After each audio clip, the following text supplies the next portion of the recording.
all 6 missions. You click on a mission, you go to Video Movie Clips. You'll see the different segments that they broke down into many tiny clips. I had to grab each clip and put them together. Here you can see the list of the clips, and I put them together and made a giant edit, which I analyzed. Here's a sample beginning. You can see the running time frame at the top. You can see the name of the clip at the bottom, and a segment, the part of the mission that is listed on the site, easy for reference, if you want to grab the clip and analyze it yourself, which I encourage you to do.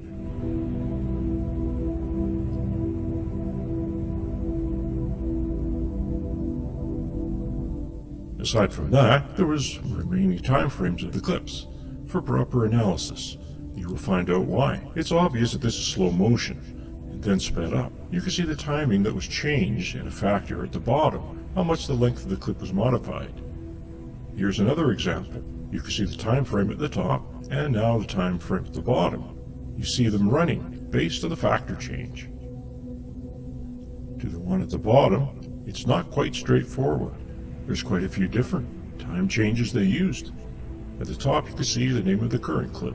You can see the name of the clip on the list, how it corresponds to the clip list on the NASA site. Easy for you to reference. What I'm showing you, go to the site, look at the clip yourself. Do your own analysis, which again I encourage you to do.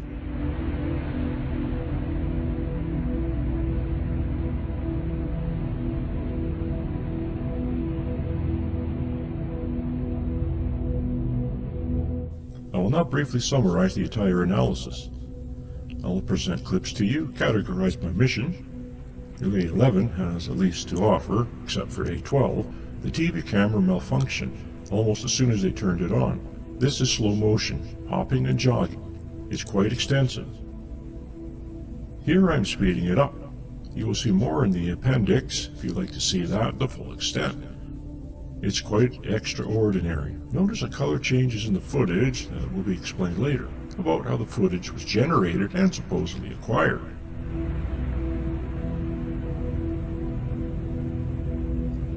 This type of footage, slow time frame sped up, is very revealing, and almost the people get a clue that the footage is faked.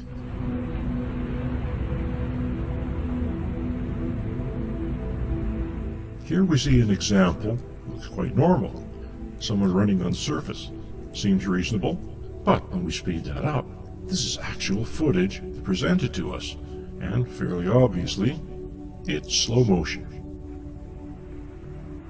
Another example seems reasonable. Look at the hopping. Try to region his balance, and here we have obvious slow motion again acquired on the surface.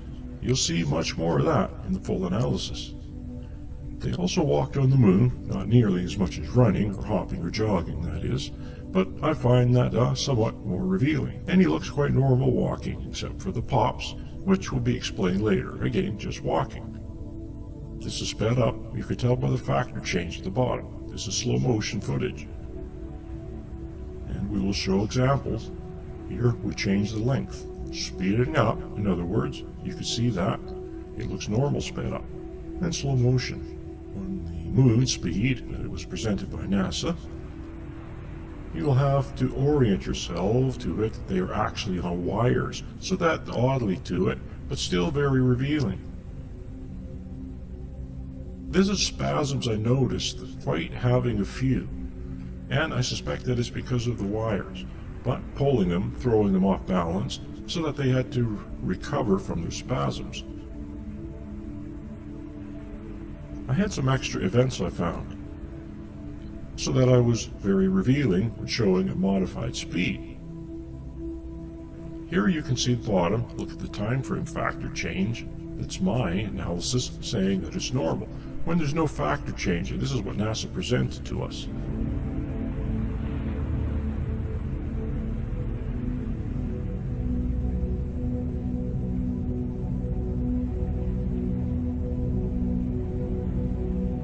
The gravity analysis. Here's lies prove the footage is faked. Gravity analysis of astronauts jumping is correct in NASA footage because of their combined use of wires and speed film changes. We will show quite a few examples of this. However, the analysis of falling objects and sand is quite revealing. Falling objects and sand cannot be put on wires, so they had to film speed changes that were wrong to hide the gravity that was wrong, and they had few opportunities to make it look reasonable.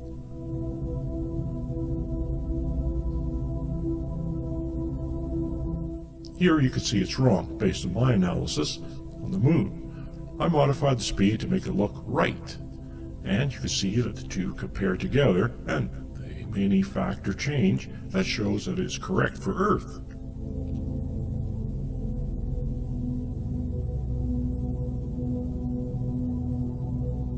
This is one of the things. It was correct in the footage and wrong in my factor change. I realized I had the incorrect factor change for that one spot. We changed it just for the small portions that the object is falling. You cannot tell. It plays clearly. Another example. It's wrong in my factor change. I modified it just when the object falls. You cannot notice. You have to see that the factor change at the bottom. Same analysis for sand. Lots of opportunities. Wrong in the footage. I modified by this factor at the bottom to make it look correct. And then my modification factor change for the Earth speed. It is correct.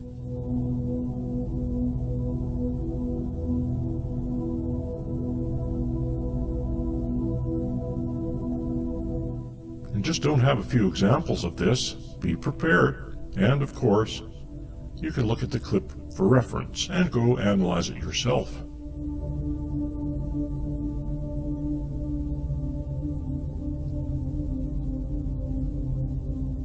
Here you can see the astronaut jumping when the sand falls faster. Only a few examples where the sand was falling in the same. The astronaut was jumping, so I mentioned speed change quite a lot. There are speed changes events, which are the moon's multiplied speeds used in the clip.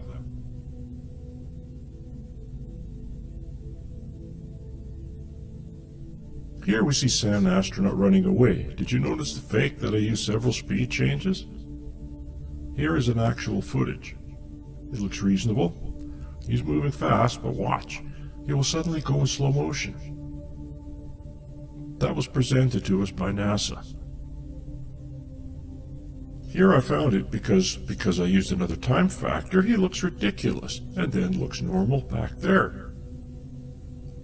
Several different film formats were used in different aspects of the entire hoax.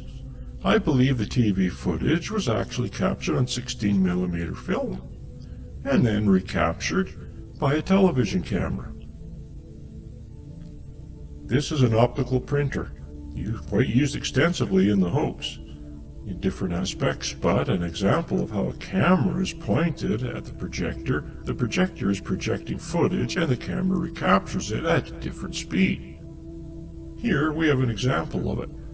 An A114 frames, slow motion, and then you can extract different frames at different patterns to create different FPS pieces of film. These are all the factors I have deduced were used in the footage. It's possible different ones were used, but I found that these good enough. This is a model of the set. It was used to capture the footage. You can see that a backdrop, very large moon surface reproduction set was used. Possibly 300 meters in diameter. This is an opportunity for enterprising science students to analyze the footage for themselves and deduce what size was in each instance. There was quite an extensive program conducted by Apollo to capture high-detail image of the landing sites. In fact, an intelligence service, NGA, has been developed out of this. Here's a Bell computer model of the surface using the footage, and I was quite accurate and extensive. Here we are, a POV of the set model. I am showing clearly how it had a backdrop.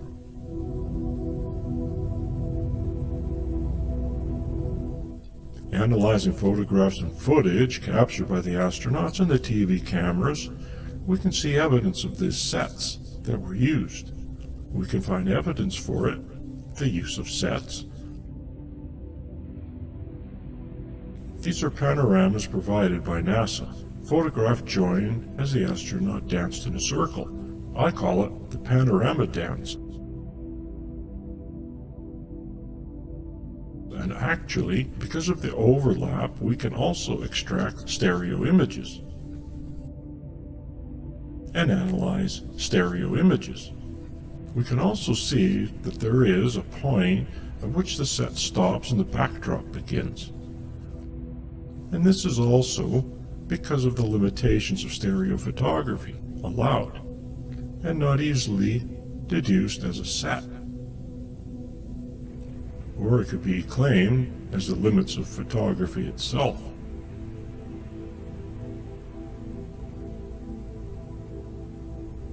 As we further go, talking about the wires and in training and the balance between counterweight versus frame speed.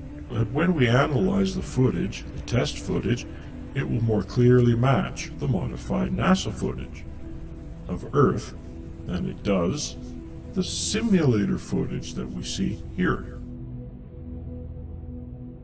Because of the low gravity, friction was reduced, and you don't see much of that in the NASA footage. In fact, the extraordinary abilities granted by such low gravity are hardly discernible in the footage. And then we will look at the footage that somewhat reveals the use of wires. One wire at the top,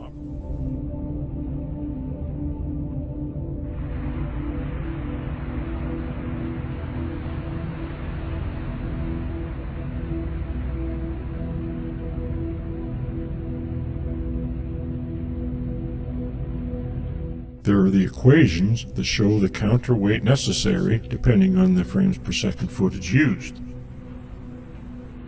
There's a lot of footage captured by the lunar rovers, photographs as well as DAC camera footage. Here we see the stabilized and sped up. It looks normal. The moon buggy looks like it's on an Earth set.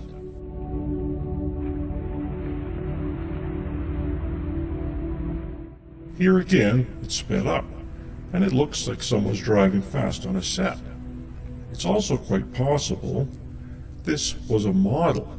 More analysis will be necessary to determine which is which. But they had some fancy setups with a simulator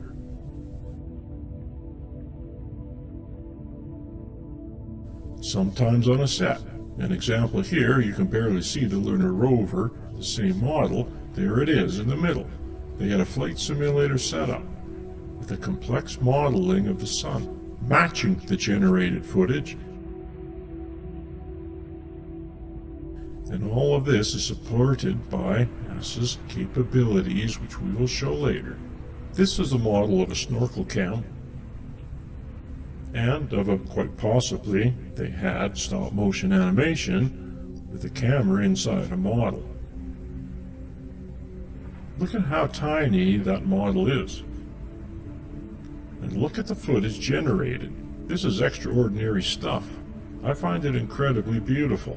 This is John Dykstra, the mastermind behind Star Wars, who trained under the mastermind behind the Apollo footage, who I claim was the mastermind. But look at this incredible footage. That looks real to me.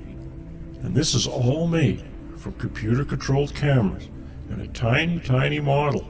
I believe they use larger models, the moon simulation of the Apollo hoax.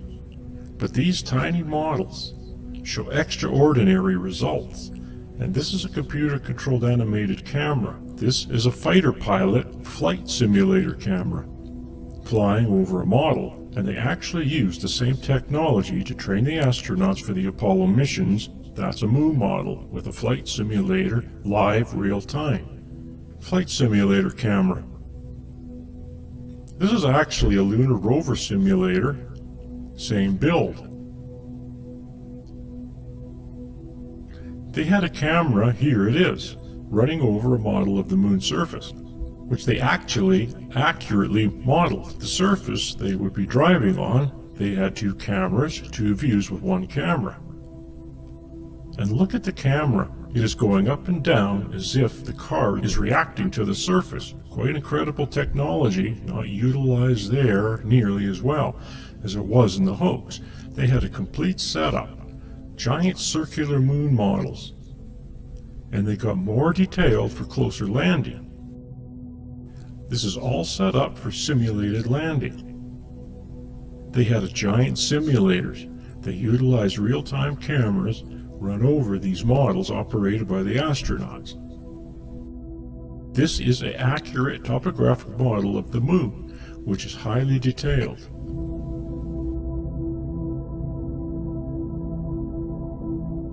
It was actually used in a simulator.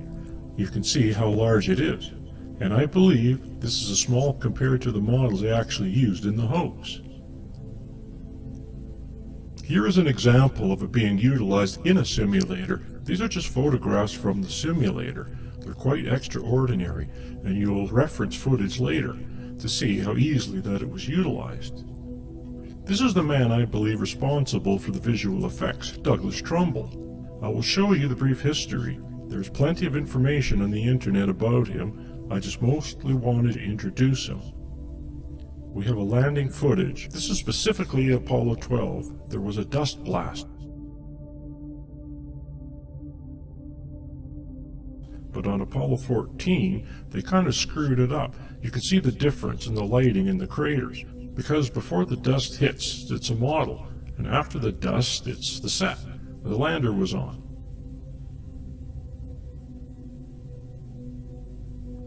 This is mission control. Very few there even knew it was a hoax. Only the astronauts were allowed.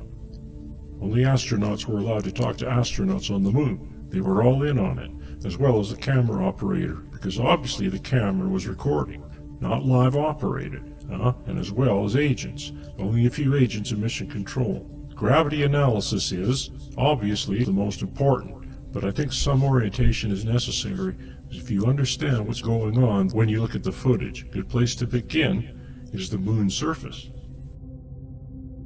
Obviously no atmosphere or water, which of course means no plant life. The brightest photography, apparently stars aren't visible. No water also means no erosion. There's erosion disappearing. And of course, you end up with rocks and boulders and so forth. And craters, no craters in this view, but you can clearly see the simplicity, and simplicity of the surface also allows for the easier simulation of the footage of the landscape. TV cameras were used. This is a TV camera on the rover. It actually is quite large. You'll see some footage with this astronaut next to the camera, but it has used the rotating disc of red, green, and blue. And capturing 3 scans per frame, actually. And you end up with this kind of rainbow look to it. When all 3 colors are present at the same time fully, you end up with white. With none, you end black. Mixture of colors, mixture of intensity. Could give you gray of the colors themselves if they're separated. The slower it goes, the more you can see. The faster it goes, the kind of images, this blurry image. This is what today's film photography usually is made of. And television cameras are HD, and so they have a lot of this as well. Not as much as on the scan, as much as progressive, which is image after image.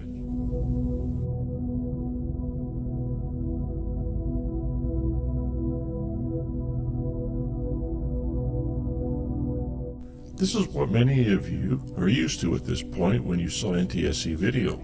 You would see odd scan lines.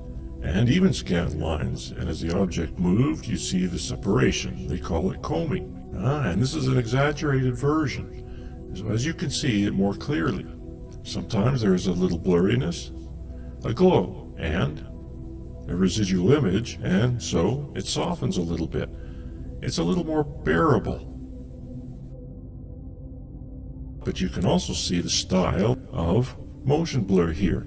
If we have our simulated shot of the moon, you can see what it looks like. This is much more refined. You can barely see the scan lines here. This seems like it should have been the preferable way of capturing moon footage. but design demanded the hoaxsters to use the progressive red, green, and blue. And that will become clear later. Here's that refined and with the glow and residual image. It provides this kind of trail that softens the effect.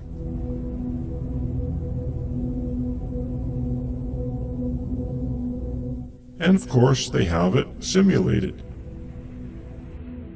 There it is, just a shaky camera. Now we show rainbow motion blur. When we separate the colors, you can see what happens. This is a disc spinning, capturing red, green, and blue. Then the red, green, and blue are combined all three together. And we have white. Here you can see the different colors, and if you combine them in different intensities, you end up with the full gamut of colors in the rainbow, as well as in between. The closer they get to being balanced, the greater white and black it gets. And you saw the color footage. In the slow-mo, you see it again, quite often. That's because of the imbalance that was purposefully done. So now you see the rainbow motion blur. As the object moves, the red and green and blue are capturing different states of the object through its movement. When you combine them, you end up with separate colors. Except where they overlap, you get white the slower it moves. The more natural it looks, the faster, the more rainbowy it looks.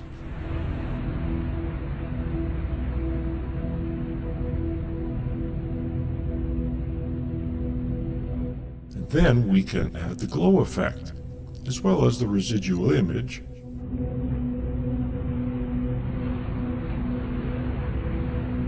And you get something very similar. Here you get great examples in a few seconds of this type of footage. Here it's similar with video compression added on the top. So you can see, why does their image look so crappy? It was purposefully done to disguise it was on the moon, but it was only added to the hoax. Here are direct examples of the rainbow motion blur. The faster the object moved, the higher the contrast, white over black. It becomes very obvious. Gray over gray, not so obvious. Some of these are looping. That's why you see them repeating, because they're just short clips. This is the full presentation. You'll see it throughout the analysis, except in a few cases, in which I have put them in the appendix so that you can see the full presentation of the clips. But in this case, there are a few enough clips that are showing the entire presentation that I think is advantageous, and then we'll go through the specific examples at the end of the presentation here of the clips. I will turn some yellow and subdue them. They will not be utilized in this analysis. You can see the ones that I will analyze. Go back and take a closer look. Find which ones you like. Look at the smeary, distorted, crappy look. And, of course, those are my clips. Our factors changed except in comparison. This is the moon speed. This, I don't know, I'm not sure. Obviously, it's very slow. I just wanted to show you so that you can see the rainbow effect. We'll be analyzing thrown and falling objects. It's important for you to understand why what you are seeing. I cannot completely explain why. This is quite a complex pipeline they utilized to generate this imagery. It's 24 FPS was the actual speed, and then it was shown here in 30. That's what I have ascertained, acquired from the NASA site, 30 frames per second. So sometimes it just makes it very difficult to analyze, to reverse engineer. But we have enough control, that is, we can analyze the falling objects for gravity. There's a shimmery, otherworldly effect established, quite extraordinary.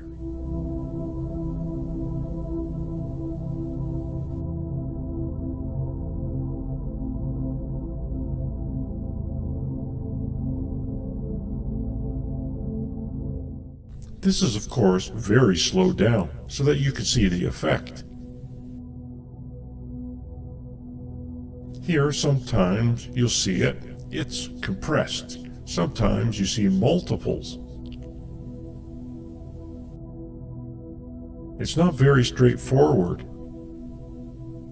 We may never completely understand how they generated this imagery, but we have enough control to analyze for gravity, so that you can see the severe compression as well as distortion.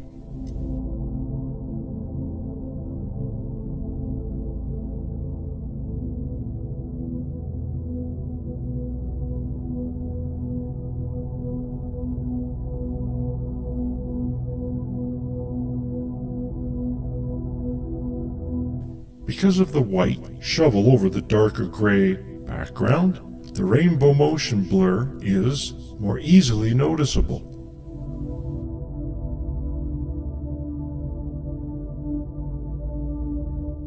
And of course, the extreme movement. This is frame by frame.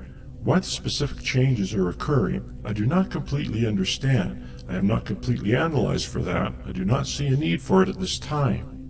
Then there's the camera's utilized lenses. There's distortion as a result. You can see this in the modern camera. That's cut in half so that you can see the glass inside. Lenses are curved. They're curved more extremely, less extremely. There's an array of lenses. This creates a complex, really complex situation of light moving through. And then you see the extreme curvature here depending on the lenses utilized. You end up with a certain amount of distortion. Here is a graphic example of distortion. This is a fisheye, an extreme fisheye, and this is the opposite. It is called pinch and push, I believe. And you'll find the footage. This is the kind of distortion that you can see. It helps disorient the viewer as well as it can make things look further away than they really are. Frames per second is a very important aspect of this hoax. You need to understand it, so take some time to understand it. A projector, this is how the film is run through the projector. The arm's grabbing the film, moving it along, and there's a spinning disc letting light through. You have reels of film, and depending on how quickly the film moves through the projector versus how quickly it is captured, you will end up with some effects, like slow motion and sped up. That's the DAC camera on the left, 60mm camera, and projector on the right, 24 frames per second. You move 24 FPS through the projector. As it was captured by the camera, you end up with a normal motion. 1 second, here's a 144 frame strip. And you can capture it all 144 frames per second if you want. That's quite extreme, almost never done, but if you do, 1 second of action captured at 144 frames per second, projected at 144 frames per second equals 1 second of action. However, if you project that same 144 frames at 24 frames per second, you end up with a 6 seconds of action. Because it's 6 times as long, the footage is 24 frames. That's extreme slow motion. Here's an example. There's 24 frames captured and projected. That's 144 frames of the bottom captured and projected out of 24 frames. It takes 6 times as long because it's only 24 frames per second, 6 seconds. This is accomplished by the optical printer mentioned in the summary. You have a camera pointed at the projector. It's projecting 1 frame at a time. The camera clicks, and you can skip 3 frames to capture another frame. And you can do it all in any portion, however you like. Effects were accomplished this way too. So here we have 144 frames per second film strip. We can fill those 24 frames with different frames from the 144 frame strip using our optical printer. You can see the pattern I used, the frames I used. This will give us different frames per second. You can recreate frames per second. You can recreate frames per second depending on the pattern you choose. And this is very significant in how this hoax was accomplished. There are all the specific frames per second that I have extracted from the footage that I believe were utilized.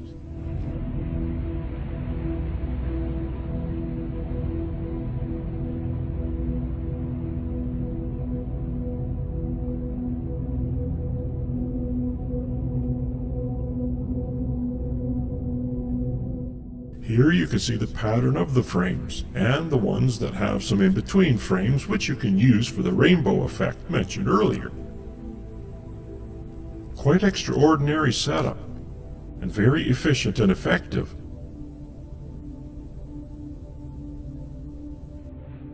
Here we see examples of those frames per second, playing at 24 frames per second.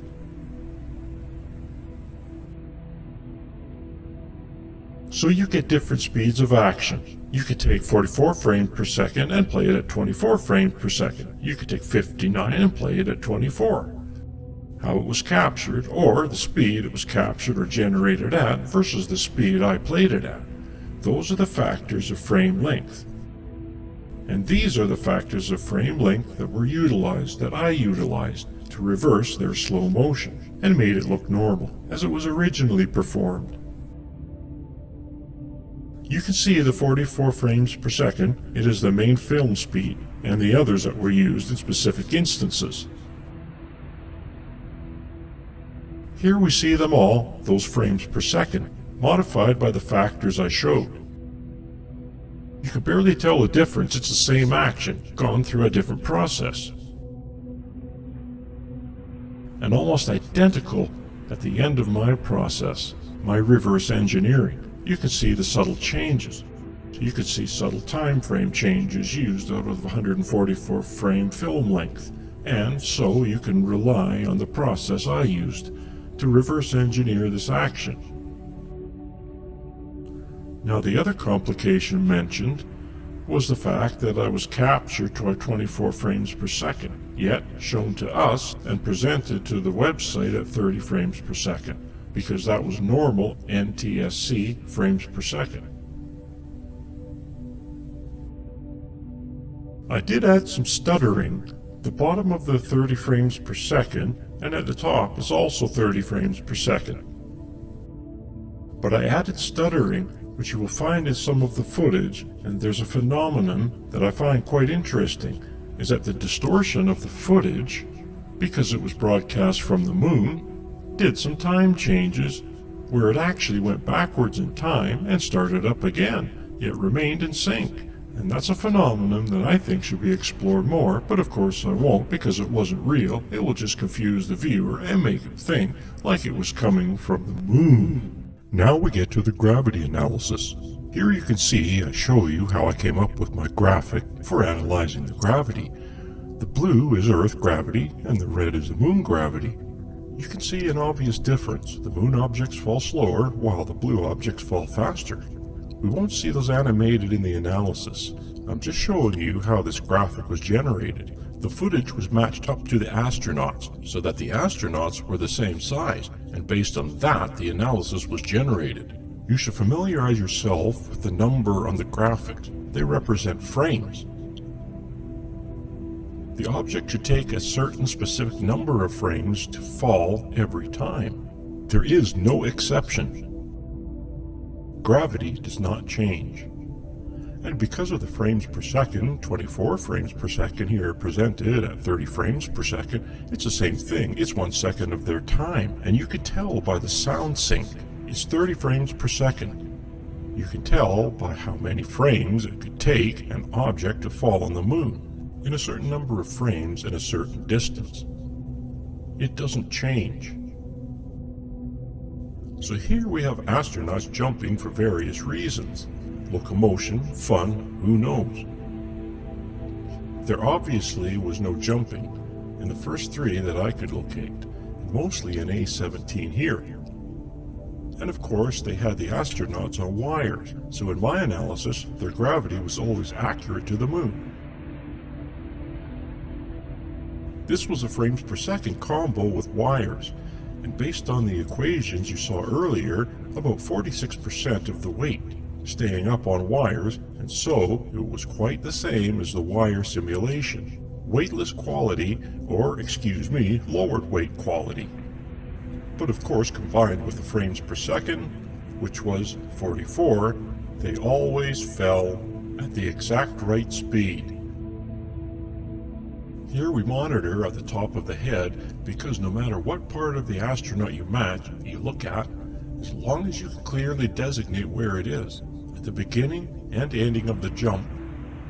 Here also, taking the beginning of the jump to the apex where it stops going up, or the apex down where it starts going down, to where he lands. If you question my choice of these, then there's not much I can do about that, but I was as accurate as I could be. You can see I matched up the astronaut to the graphic based on where the feet were located. And if they were leaning forward at the top of the pack, it's where the top is. And if you see them leaning over, that is very accurate. The pack doesn't really go much over that, the astronaut's head. And based on where the astronaut is located in the suit, eye level about middle of the visor, and the head was not much over that. I determined what the height was. And so of course, these are all wrong in my factor change clips. But not if you include wire work. And here, of course, they're right every time. What it does do is it should provide confidence in my method here. Also, I think one earlier on was yellow. That meant it was off by a frame. I could only find one other occasion where I think my analysis was off by a frame. But because of all of their little tricks with frames per second, dropping frames and so forth, I can see why that might be the case. Sometimes I establish the footage. You can see up in the top left corner a reference of the actual footage, and then how I modified the footage you can determine based on the differences. Now, getting to the dropped and thrown objects, there's quite a few. This is really one of the significant things that led me to proceed forward with this analysis, is that we found so many opportunities to measure the gravity.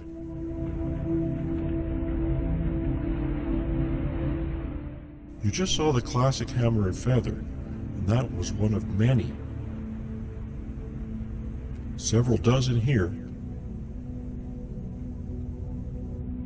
And they littered the moon, literally, in the last few missions.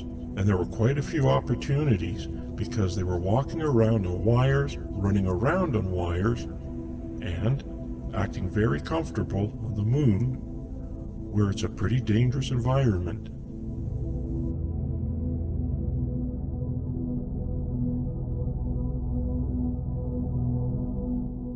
So obviously I didn't analyze all of these.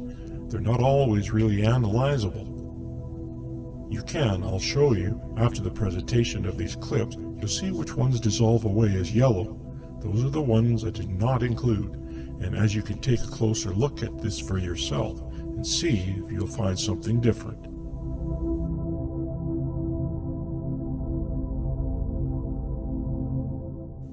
And here we go. We shall eliminate the ones I cannot analyze. We're left with quite a few that I can, and those are significant.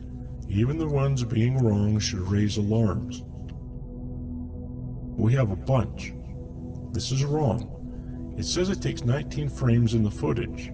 Here you go, side by side. And you can see the modified one. Definitely falls slower, as it should on the moon. And here is my factor of 5 to 4 slowed down, here. And it is correct. You can always repeat these. Pause, replay if you want to see it again. I only show them to make the difference clear. It was 22 in the footage. I modified it to make it 30. Here you see them side by side. Here are some of the earlier. It's Apollo 14. You can see the incredible distortion in the footage. It's really incredible how they tried to hide. The footage itself is also unbearable to look at in slow motion, the presented speed. But at this even makes it worse. So it's 21 in the raw footage here, 31 in the modified is correct. See the difference? It should be 31 at that height. There's quite a bit of difference of 10 frames, so we're not talking a frame or two here. And in my footage it is 12, which is correct. I say my footage, my modified version of the footage, based on the frames per second factor. 21, 30. You can see the difference, how slow it takes, how much longer it takes, and in my footage it is longer and slower. Some of these are considered questionable. But it always plays out. It's correct in mine. It's way off on the moon, the NASA footage, and I modified. And you can see the difference. So I'm just running through these again and again and again. It just keeps going on, and you can look at these more closely. I just wanted to present them to you so that you can do more careful analysis of my analysis, which you should do. I would like to spend some time to confirm what I have discovered here. Here is an astronaut, and then I move the graph. The measurement graph to where the action indicator bars are. When the frames hit, you can see it turn red if you didn't already notice. And it gives you a reference, the same size as my astronaut graphic. I just moved it separately so that the astronaut graph is there to establish an accurate sizing for measurement, and the overlay graphic is moved to more accurately show the distance the object traveled in frames.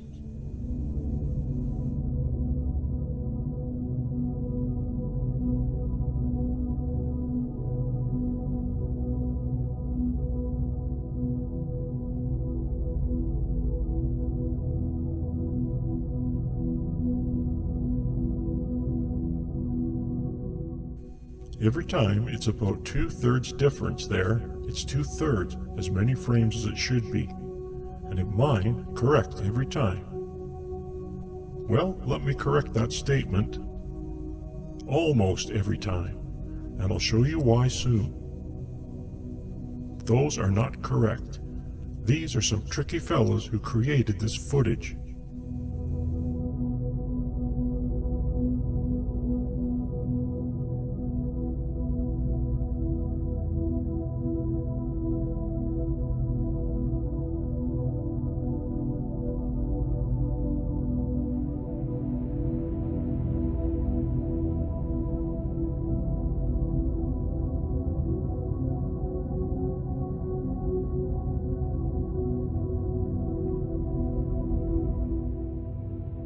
This is quite extraordinary, looking at it now. I missed that one. Yellow 15 was off. That's minor. It's not really an issue as discussed.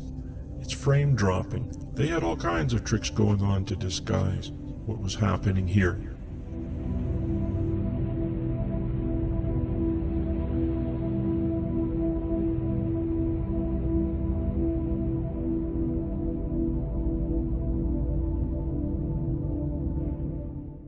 When you see the yellow graph there, it just means that I've done some stabilization, and I put it there as a reference. It was usually hand-done stabilization, enough that you can measure. Here you can see the lens distortion, fairly obviously because of the stabilizing. And here you can see how the same objects in the background get distorted as they approach the edge of the frame. Now these are, the past one and this one are, really extraordinary things. What's happening here is that it's wrong in my footage. And it was like, why is that? Well, I realized that they did a frame adjustment. Notice the factor change at the bottom.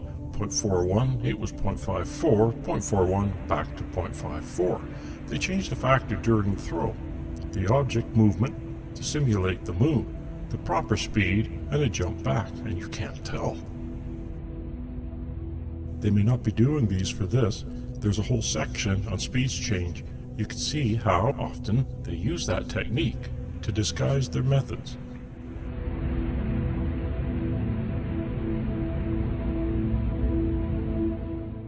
Again, you can see the factor change. This is a harder one because the camera is moving so much, but it's clear to me. You can see that I have multiple versions of the graph. One is in the background. You can see I have 2 moon men astronauts because I'm trying to measure how far it went. I do the factor change and it works. 0.41. Why 0.41? Because that's your film and normal speed, and you have to multiply that film speed, the length, by 0.41 to achieve simulated moon gravity. Now these points were in the analysis presentation.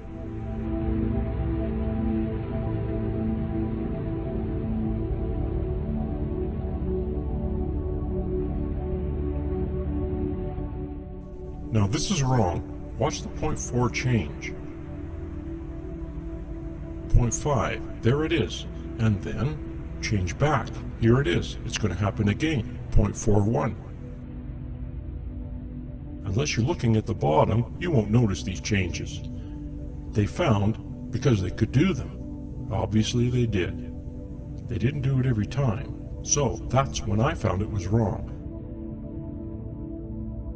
Look at all the movement taking place. Look at the factor change timing. And it's amazing that it works so well.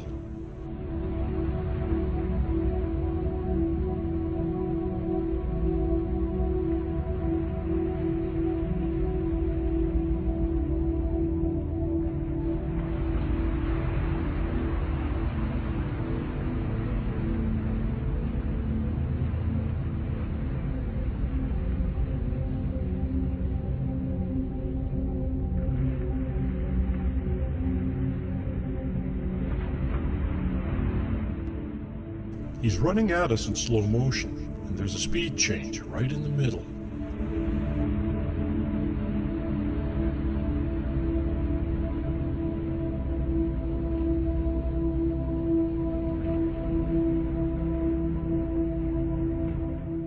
You can see extreme popping and mucking up of the footage.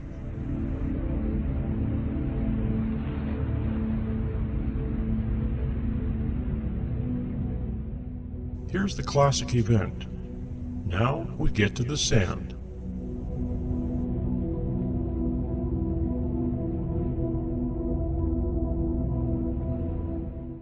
Basically, when I did my analysis, I looked through all the footage several times, and anytime I found sand falling, I marked it, separated it out as a clip.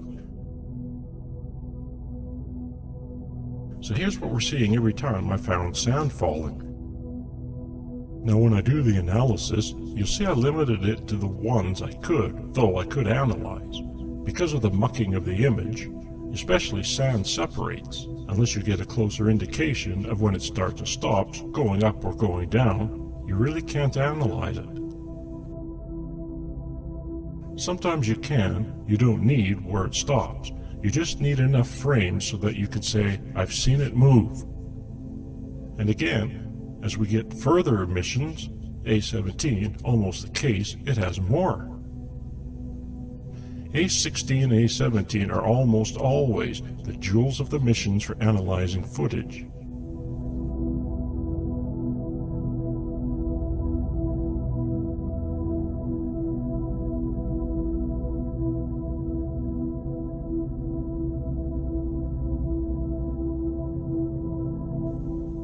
Here's our graph astronaut for measuring, and here you saw the sand falling. It's wrong. I say 31 frames. I'm showing you clearly where it begins. Where it ends, it should take 40 frames. Now I am confident in my discerning where the sand starts to fall and when the front edge hits the ground. And it is correct in my footage.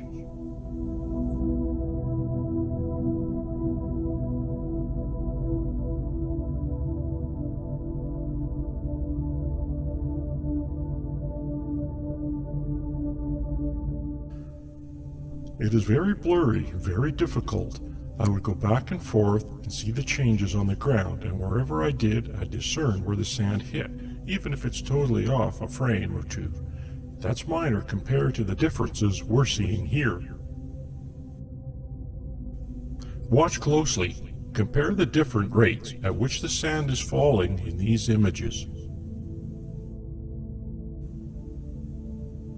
It is easy to see that this footage that NASA presented to us was in fact slowed down, and then sped back up again to match the gravity on the lunar surface. And when corrected, you can see that the sand is actually falling in Earth's gravity, as shown in these examples.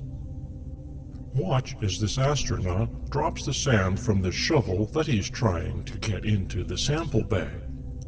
Notice the difference in the astronaut sidestepping in the left frame versus the right frame. You cannot have that happen in lunar gravity. this was clearly filmed on the Earth. Here you can see the difference when I stopped before it hit the ground. I couldn't read clear when it hit the ground, but you can clearly analyze at any point during the fall if you want, so I stopped here. The rate is the same on those frames. I encourage you to do your own analysis of these two frames and the ones that will follow. What you will find will be very interesting indeed.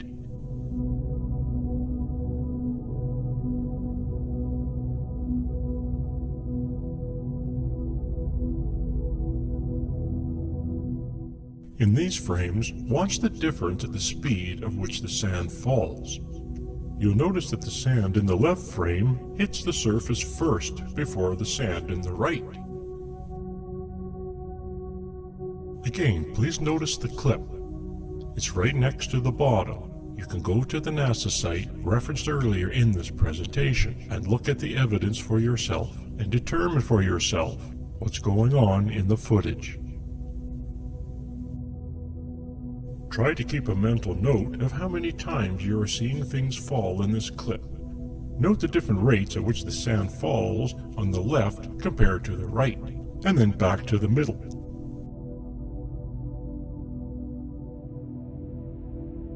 And then back to the left and back to the right, and then back to the middle. The sand behaves as if it was in Earth gravity, slowed down and then sped up again, and then slowed down. Do you realize how many times we're seeing things fall here and the wrong speed in the NASA footage? This is not a fluke. This is clear evidence this imagery is faked. This is an interesting dilemma. I had to determine where the top of the instrument was. And then, to help aid myself with the analysis, I used one of my gravity balls. And you can see it matches up. It doesn't match up, according to my analysis, in the expected times. And here are a few examples of an astronaut falling down, kicking up sand.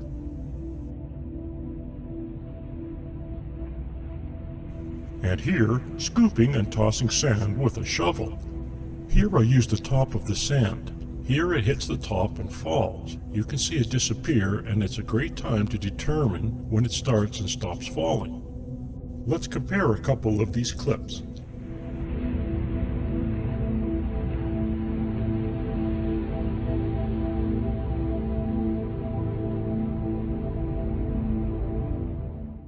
He did a lot of shoveling, so I have a lot of opportunities to measure. It's wrong every time.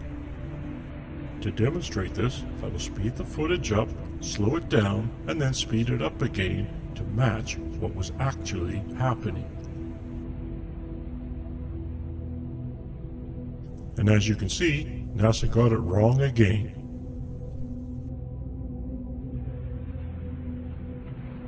Let's watch that example one more time.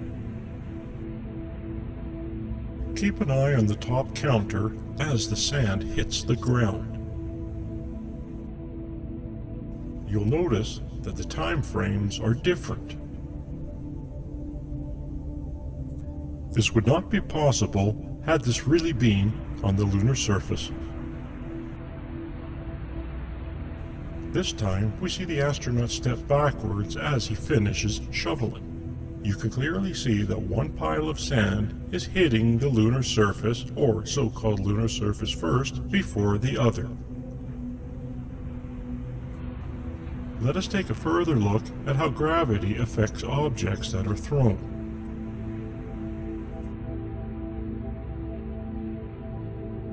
And of course, they did the same thing that they did with falling objects. Whenever they could, they did a speed change event. Factor change to frames per second change to hide that this was faked footage. There's only a few of those. I find those very interesting, where the astronaut's jumping. At the same time, sand is falling, and you can clearly see that the sand falls faster. This is the moon speed that NASA, aka NASA imagery, has been presented to us. Look at the way the sand is and how it hits the ground before the astronaut does. They should be falling at the exact same speed. That's what the hammer and the feather was all about. It doesn't matter what object you drop from the same height, they land at the same time because there's no atmosphere to slow them down, slowing down the more air-resistant objects. So here, the sand is up with his feet, and it totally clears out below him, and then he lands.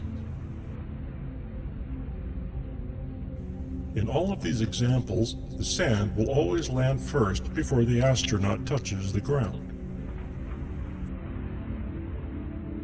And here are a few more clips slowed down.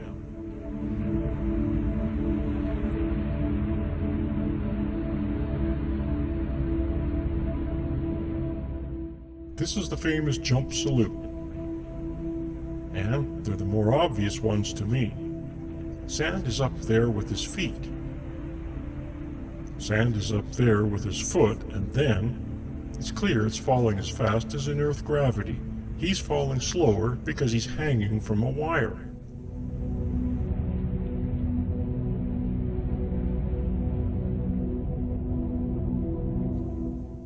The sand falls faster while the astronaut is clearly, again, hanging from a wire. It really makes me wonder how NASA was able to get away with this.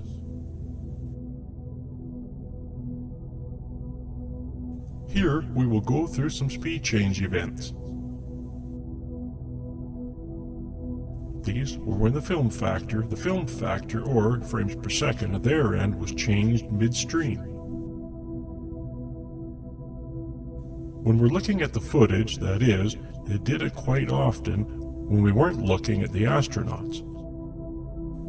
And here we have examples. While we're watching the astronauts move around, they changed the frames per second for various reasons. And quite often, early on, they did it whenever an astronaut came close to the camera. And you saw earlier when I disclosed the frames per second that they used. They didn't slow them down as much when they were close to the camera or doing detailed actions because they were just, well, they looked too ridiculous. So they had to look to make it normal, as if they were behaving more normal with their hands. For instance, when they got away further from the camera, they got away with more. But as they ran to the camera, for some reason, they thought they should be moving faster when they got close to the camera. So they did a lot of that, and sometimes they did it oddly. I'm not sure why they made the decisions that they made, but they did.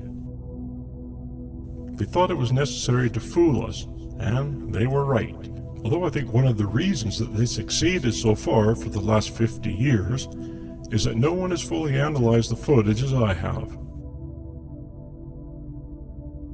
For the most part, it's been accessed, but thanks to the internet, I had access. I found it, and I decided to look at all of it, and what I found was amazing.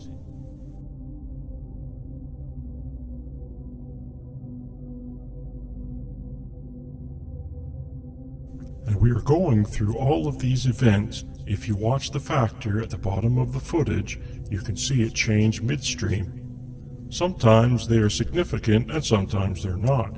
I'm showing you all the ones that I found. However, during the presentation reveal, I will only show the most significant ones.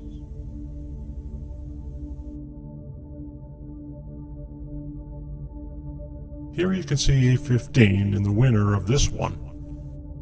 You can see I eliminate most of them because you lack motion blur, so here's their version.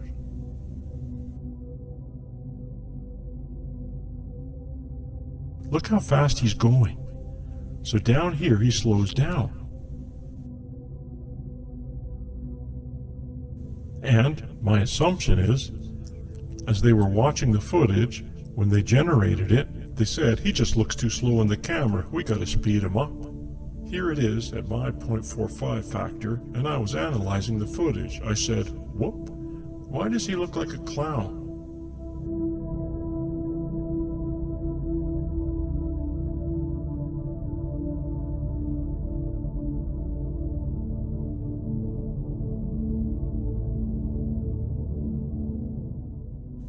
Here's the same trick again. More than a few times, they thought it was necessary. There, it's hardly noticeable. Of course, you speed up the footage and, whoa! He starts out slow, and then he just takes off.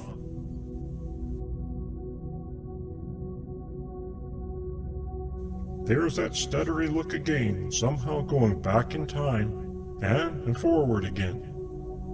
I don't think that happened in any legitimate footage, ever in the history of footage, except for on the moon.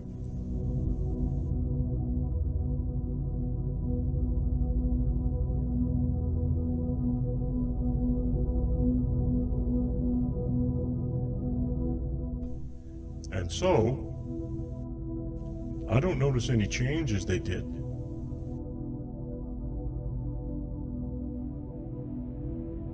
It's a subtle change in slow motion, but when I was looking at it here, he looked fast. Then I did the adjustment, it looked better. I'm sure I missed many times exactly what the changes are they made. I just did the most obvious ones that looked and stuck out to me. That was a change in the middle. Did you see how the astronaut just sped up in the middle like that? Here, let's watch that again. Watch as the astronaut comes close to the camera. He's in slow motion. And then, keep watching. There, all of a sudden, he just sped up. There he is again. Looks going fast. He seems to go a decent speed, and then, next. So here we are, the standard 0.615 for rover activity, and they change it so he can run away.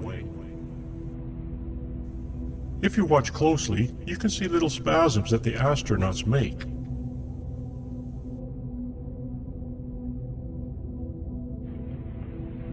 That was a spasm if you didn't notice.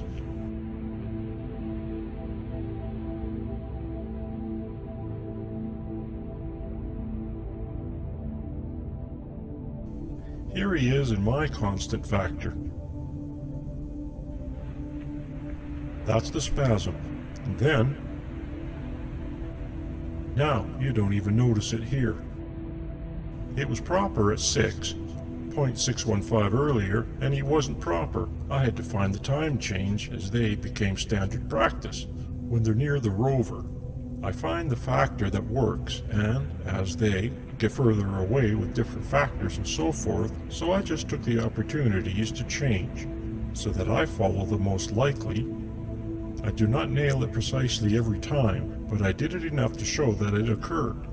The astronaut walks slowly and then speeds up, if you notice.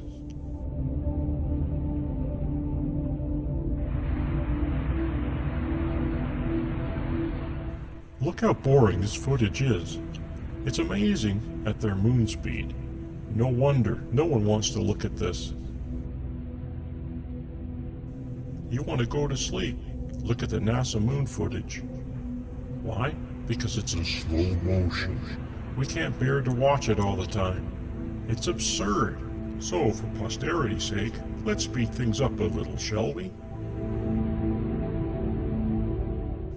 And now, back to NASA speed.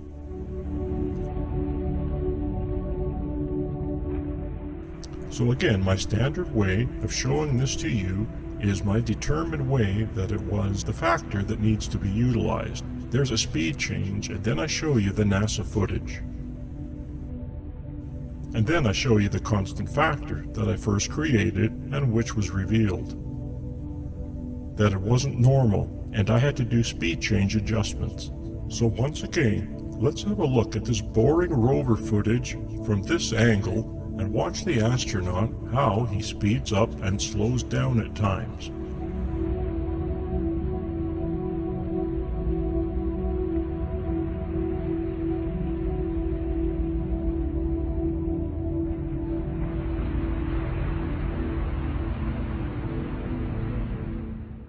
I'm sorry that I had to show you this footage. I had to go through this process so that it's clear what is going on. Here's the constant factor.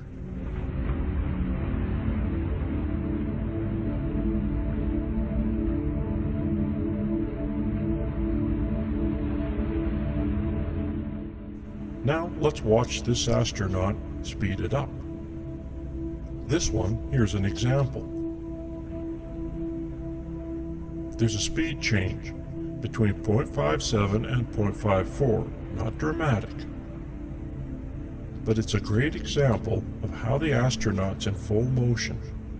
He hits the ground, starts his different stride, some kind of change, and allows them to hide the factor change. So the astronauts were hanging from wires.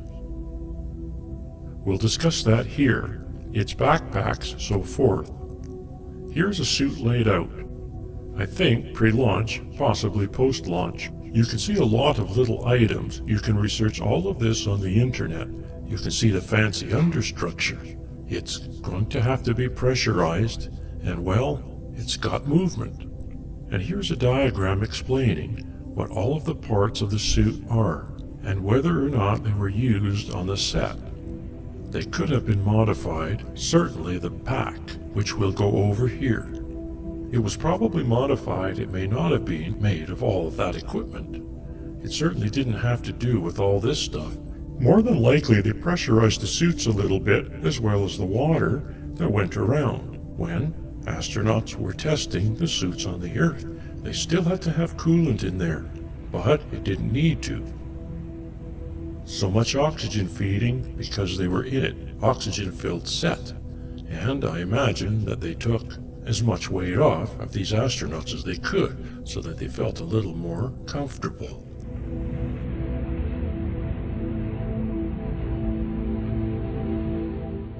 Here we have a reporter showing how the suit came off.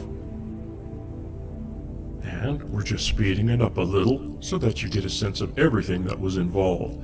Now the inner structure is connected to the outer garment there. So here we can see that structure, and here's the wire setup you saw in the summary. For some reason, the pack is sideways. And this is the same structure that was used for the LM, I believe, testing that we saw earlier on the fake set, the model set and so forth.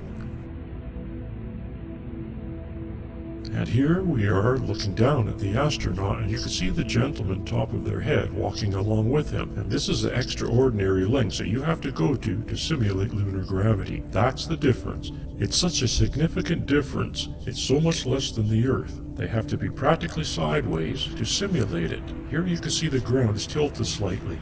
And here he is jumping on his sideways set. And this is all simulated. You can see how he's strapped in, and it's very effective. See the correct way of doing it, but certainly not completely accurate. However, look at the extraordinary abilities this light gravity gives them. Now, he doesn't have the full suit on here.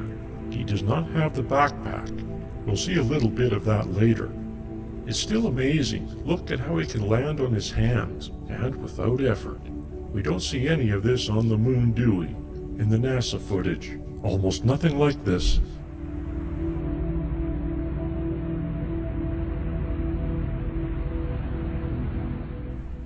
Look, he lands on his hands again. Extraordinary. Here we are in the pressure suit. We are going to see tests where the suit is actually pressurized. You can see the comparison between the two. And he's getting rigged into place.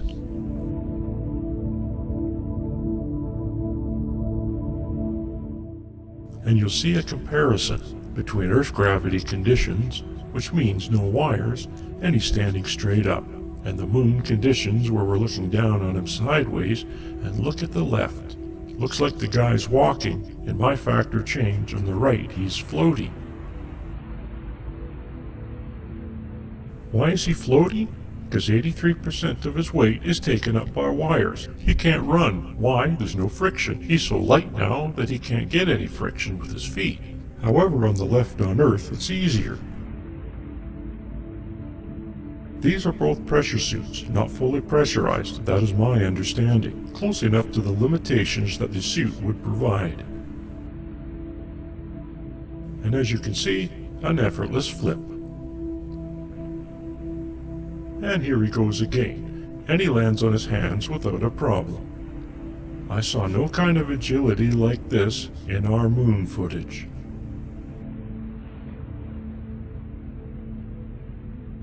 Seen every time they fall, look at how floaty the legs are. They practically don't want to go down. This is some silly gravity test. Climbing into the LEM, look at all the cables that they have on him. I kind of think sometimes this was produced to show, oh, look what it takes to hang the wires. It takes nothing like that. This is the Vomit Comet. It's a plane that does arcs in the sky to simulate gravity or weightlessness. Here is moon gravity being demonstrated. He does a face plant to test the helmet.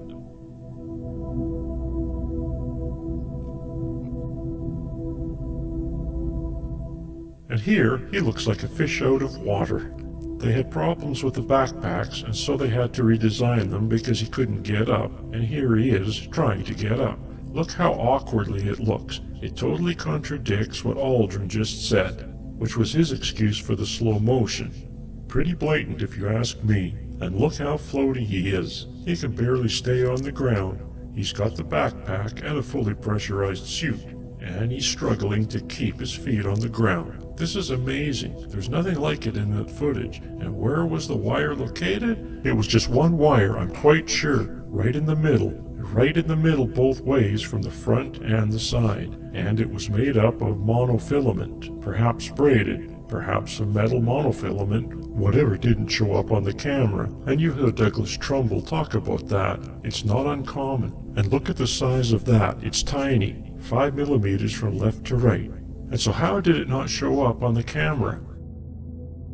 That's not a big deal, and here we go with the analysis of the moon gravity versus Earth gravity.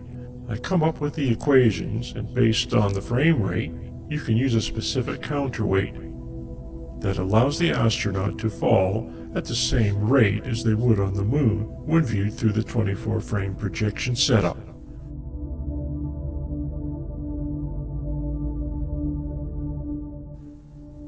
If you're interested in this, you should look at it closely. I put all of it here in front of you, and if you're not interested, I understand. I know it's complicated. It was tough for me to come up with it, so I know it's very complicated. Even now, to go back, it's not intuitive. You have to look at every little bit of it and see that there's a problem. Otherwise, getting into this is not easy. So I don't blame you if you're not interested. You can go past this into the next section, but it does show you that at any frame rate you choose, you can come up with a counterweight that holds the astronaut up to allow them to fall properly, so that combined with their counterweight and the frame rate, it shows you they will fall at moon speed when viewed on film.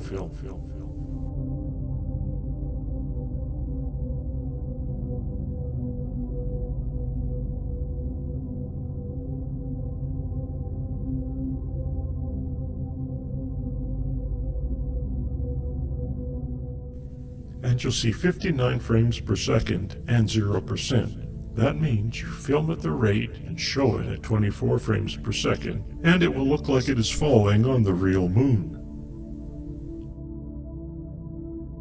Here's our master rate at 44 frames per second. You can see 44.6%. I was mentioning 46% earlier, 44.6 counterweight, and here it is summarized. What is necessary for each frame per second, 48 frames per second was not used. I just used it as a benchmark here.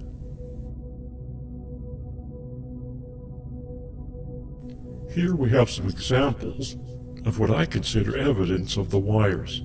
Some odd behavior, physics, odd physics behavior, astronaut behavior that for most part can be explained by having the wire pulled at them from above. We'll go through all of the footage, you can see all of the strange behavior, and we'll look at the clips that I think are clear examples of astronauts hanging from wires with approximately 44.6% counterweight.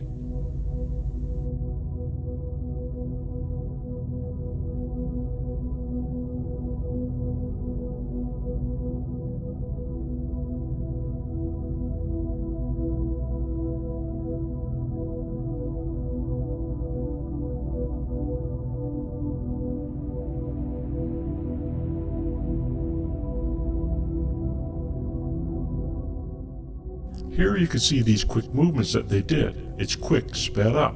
Don't send them in the air. They do a lot of that. If you watch the Vomit Comet footage, you'll see it. Anytime they start moving, you'll have to be ready to push up. Quick pushing up with his legs. He's going to launch, same with the wire work. So, all of these clips are the ones we are going to look at. You see a lot of spinning because they've got that central wire pulling up.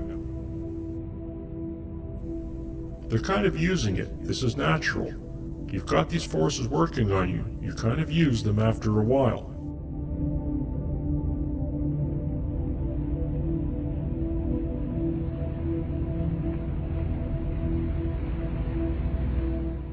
That was odd, right?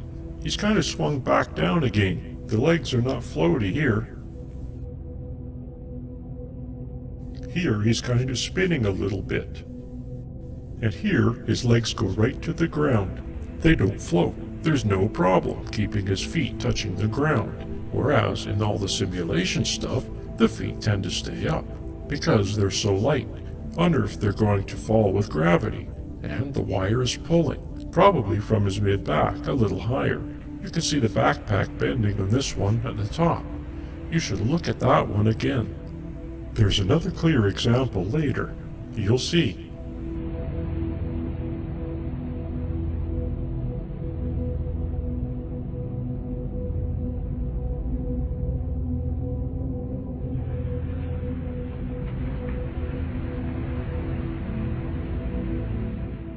It's an unbalancing act being pulled up from the top. I find these interesting. You can see them swaying almost like they're in sync, because you know they look like they're leaning a little bit because they're resting on a wire. I have no doubt there's that spasm because they're resting on wires. It feels like the wires not holding them up, so it made them spasm a little bit. And they don't even realize that they're resting on the wires. This is an interesting one. Watch the astronauts sway in sync is because they're connected to the same rig at the top, meaning the same metal rigging that's holding the wires. Here I stabilize it so it's a little more obvious. Lens distortion throws it off a little bit, but you can see them swaying together because they're resting on the wires. If the wires pull up, they move a little bit. Here you can see the backpack bending from the wire bending back a little bit.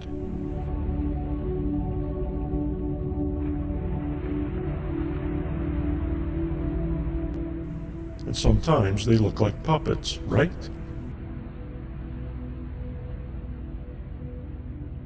And in all of this pushing up and the sudden movements that they do, they never once fly up in the air.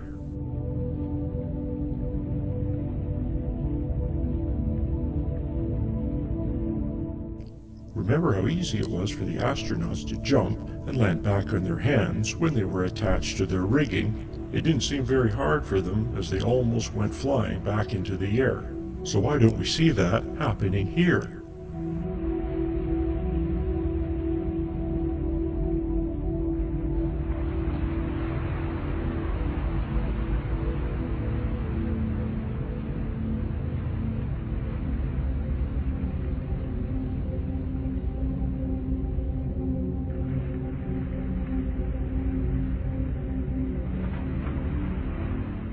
Watch as these astronauts twist in a circle. I call this the rotisserie dance.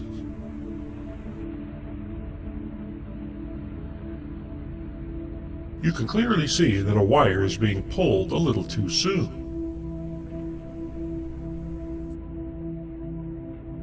And here again, we see the rotisserie dance.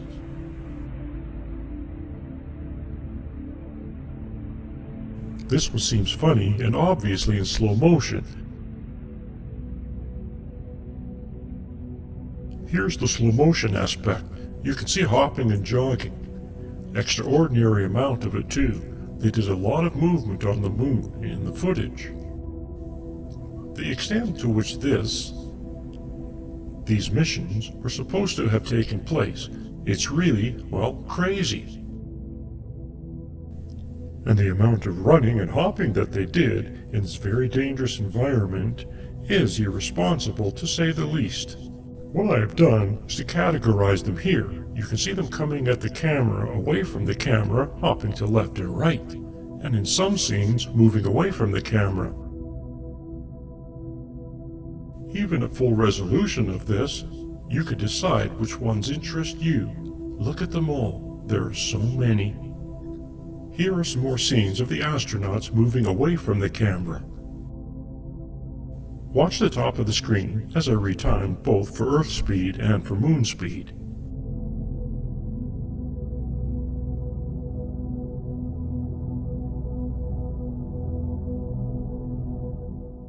And here I have analyzed them. You can see the factor change in red versus the NASA version. NASA version obviously slow motion.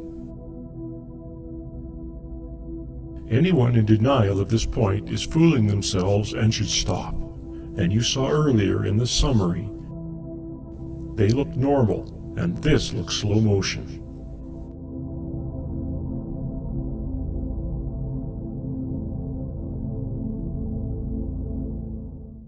And then we have them hopping on wires toward the camera, and then hopping on wires toward the camera in slow motion.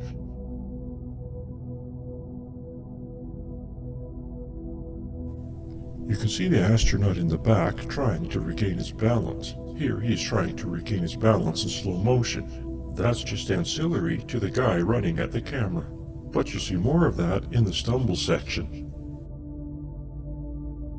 Here he is walking. I actually find walking more revealing than the hopping and jogging because it looks like the guy's walking, even with the wires on their back, holding them up.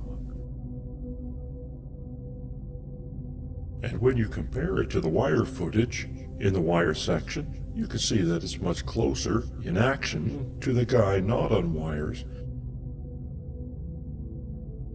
And then it is to the guy on full moon simulation wires, which is the one that had him sideways at the beginning. Now these are all short clips. When we do the reveal, you'll see long clips, and it's almost laughable.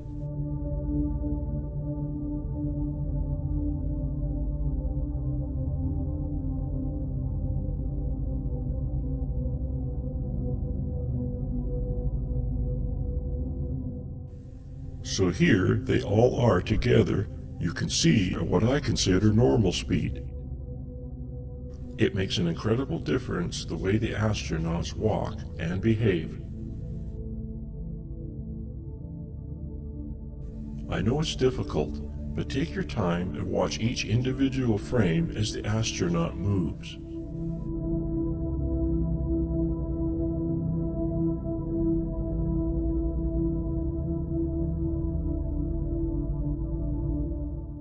Even in this crappy footage, you can see the guy walking normally, but he's kind of stumbling. He's hanging on his wire, and he's walking.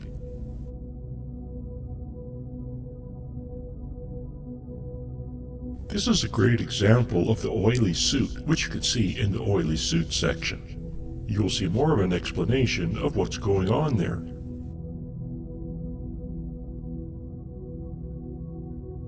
I just love this one. Look, he's just walking on the moon.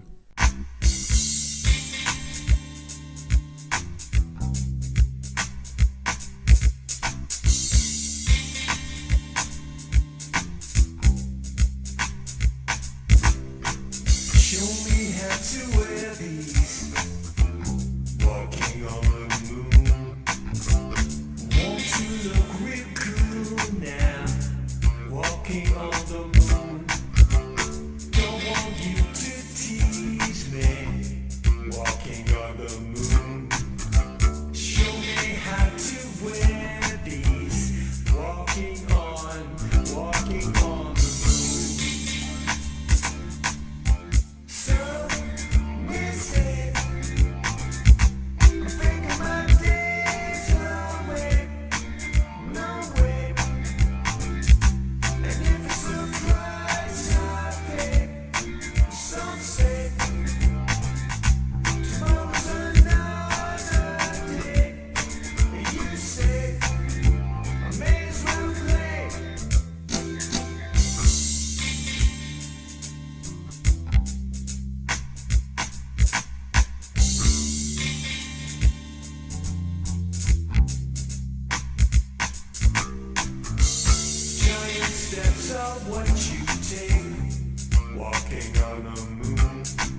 And of course, this is the factor change in red at the bottom. You can see the factor change. What you saw 0.54, this is a 0.57 because he's doing more detailed action.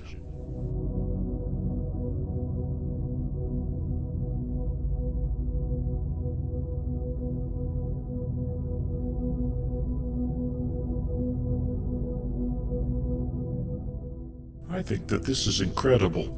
I mean, how many of you have walked over to rocks on a hill, on a hike, and you maintain your balance while doing that? And there, he just had a little stutter. That's amazing. It looks like a normal guy's walking in the desert. A little odd because 46% of their weight is being lifted up by wires.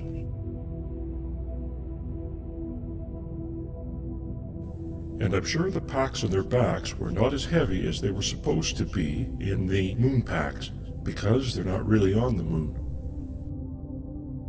It doesn't have to do everything it was supposed to do.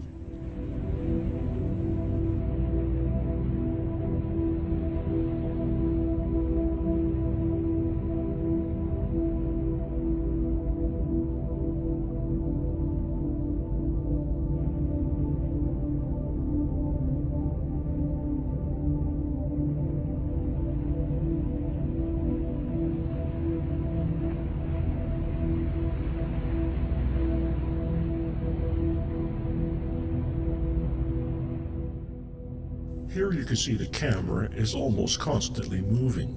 Very seldom it is still. They have all kinds of things going on to keep it busy and keep you from figuring out what's going on, keeping it noisy and cloudy.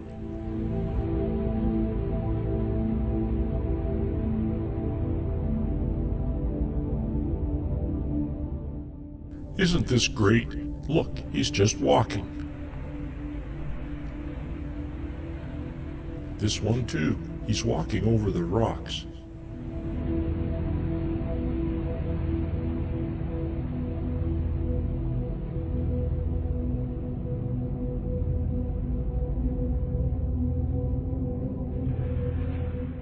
See those subtle moments of him catching his balance, adjusting his step?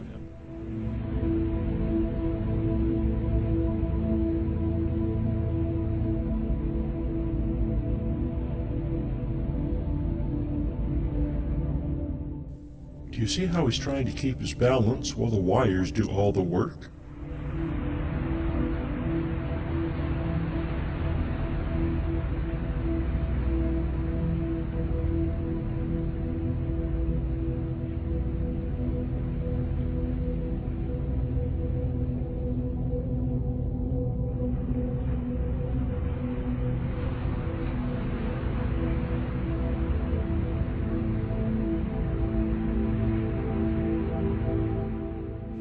I find the stumbling also very revealing, catching your balance, trying not to land on your head. Instinctively, we all move quickly to prevent catastrophic damage to ourselves. There's not much you can do about it. Reaction and reaction speed.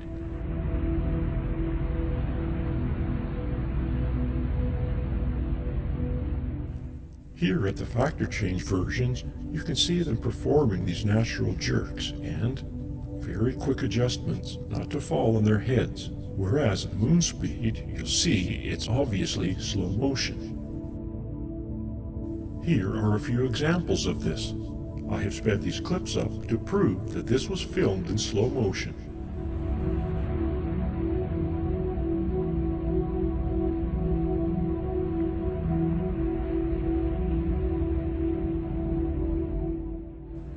It's quite obvious, isn't it?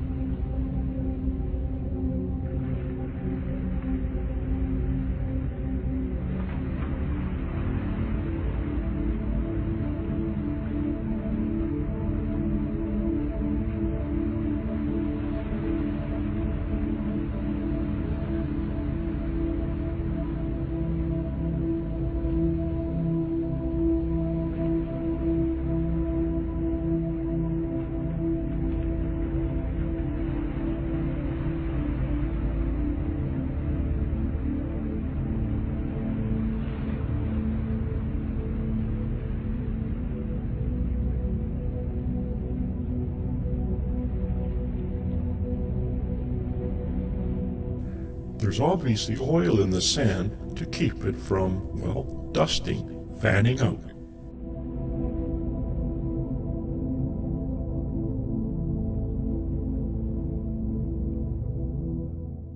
Just look at the way the sand behaves after the astronaut kicks it in the air. This so-called regolith contains water or an oily substance.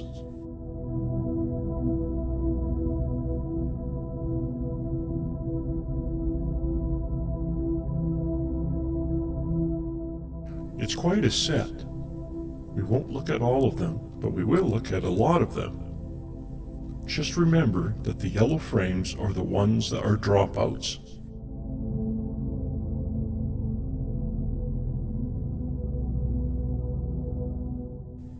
There's the moon speed.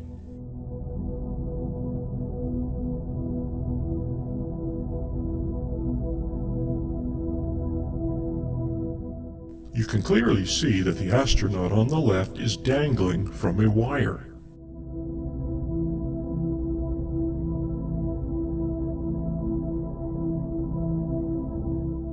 Some of the actions aren't noticeable as odd, and the moon speed NASA presented version was because you don't accept the action as what it really is. But this is a joke. I mean, come on.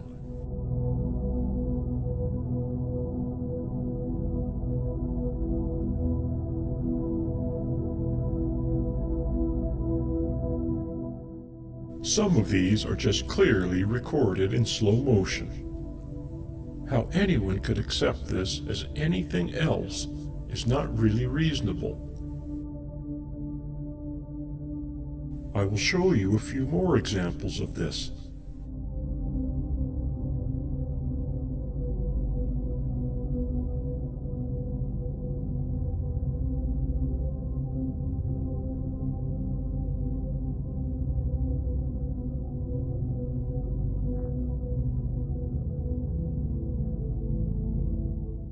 Look at that. And again, that.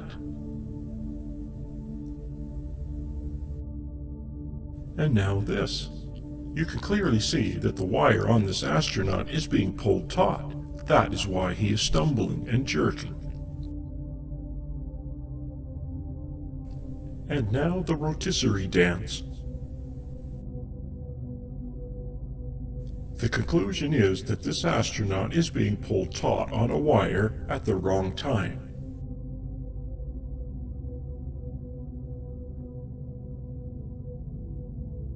And here we see evidence of that again. Watch as the astronaut trips over his own feet and then the wire is pulled taut.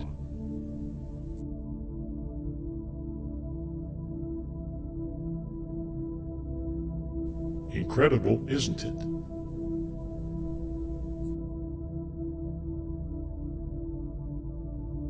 Watch how the astronaut behaves after he trips and drops the package. This is just slow motion. Whoa! Whoa! And again we see the wire aiding the astronaut. And there's no reason for them to even move slower. If you look at the wire analysis footage, later on you'll see them behaving differently compared to the Vomit Comet simulated moon gravity. So the spasms I just found this as I was looking. I asked, what are they doing? What are these weird jerks? And what do you know? It's someone being pulled off balance with a wire, suddenly and unexpectedly, snapping to regain it. What is happening here? Well, it's not because of the backpack. We've all worn backpacks, or at least most of us have. We're ready for it. If someone pulls up on us, or someone snags us that we didn't expect, throws us momentarily off balance, even if we weren't going to fall, we respond as if we were, and adjust ourselves. These astronauts are being pulled up by a wire. The wire is actually pulling up on them, and unexpectedly there's some tension. Or something happens, or it pulls in a way that they don't expect, and they react to it and adjust to it. they regain their balance.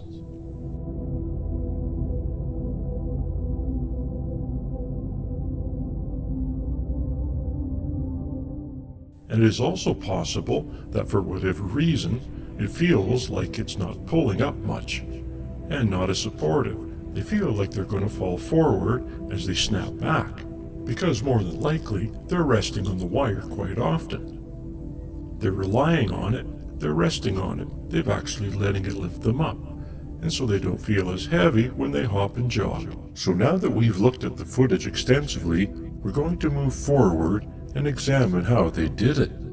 And one of the first things we should look at is the film gauges and how it was utilized to make this happen.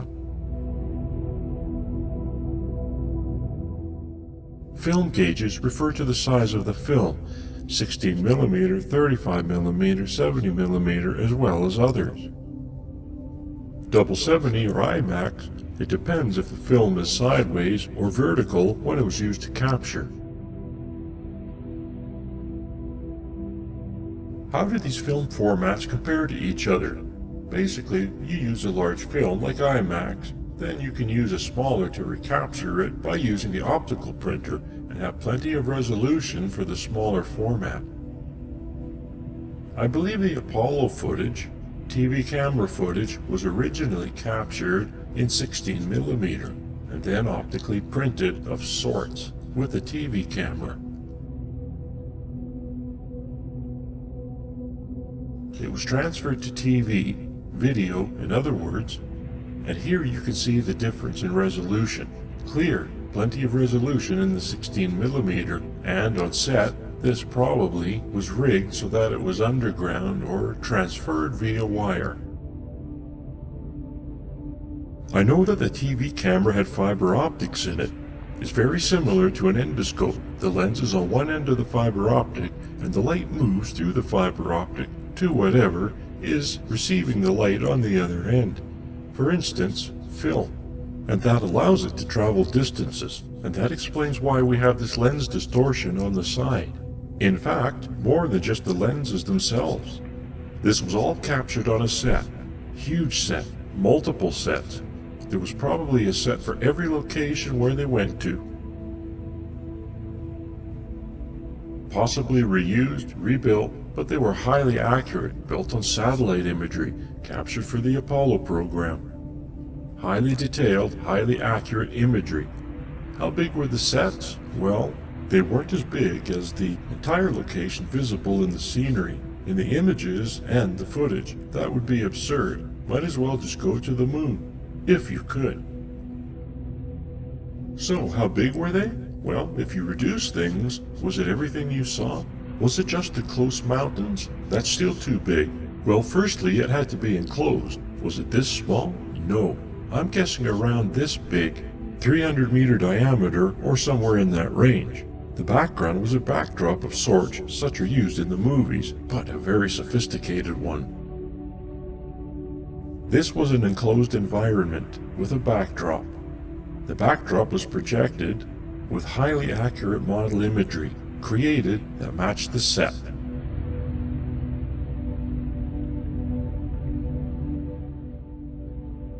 Everything highly accurate to what the moon looked like, as accurate as possible, and then the higher detail was built up based on what they saw.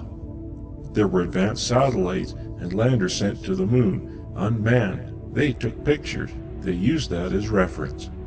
The projection method was photographs of the model with soft boundaries and mosaiced together, just like the panoramic images that you'll learn about.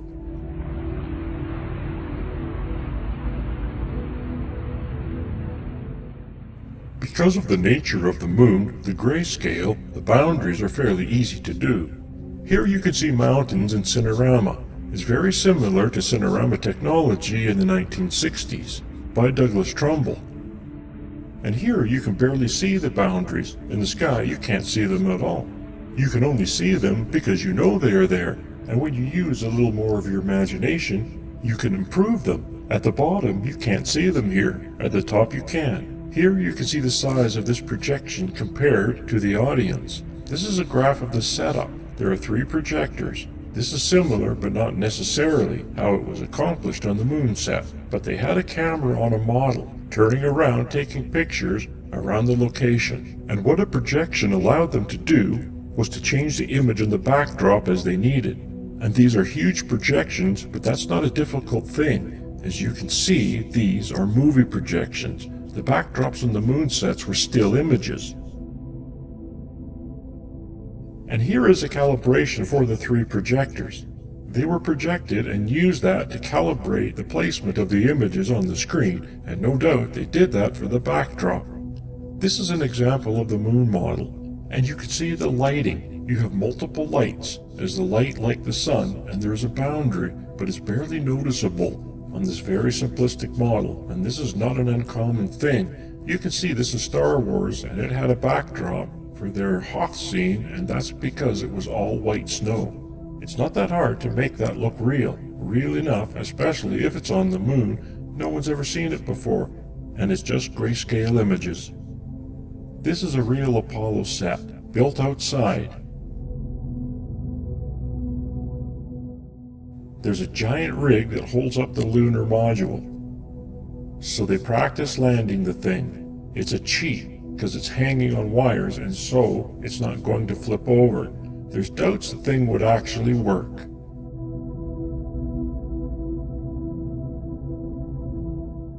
Here you see it's a cheesy looking set because it doesn't have all the detail that was thrown in. That looks like a model, but it was sped up. I sped it up so that we don't have to sit here watching the whole thing. You can find it online, but it is an example of a large set with craters built.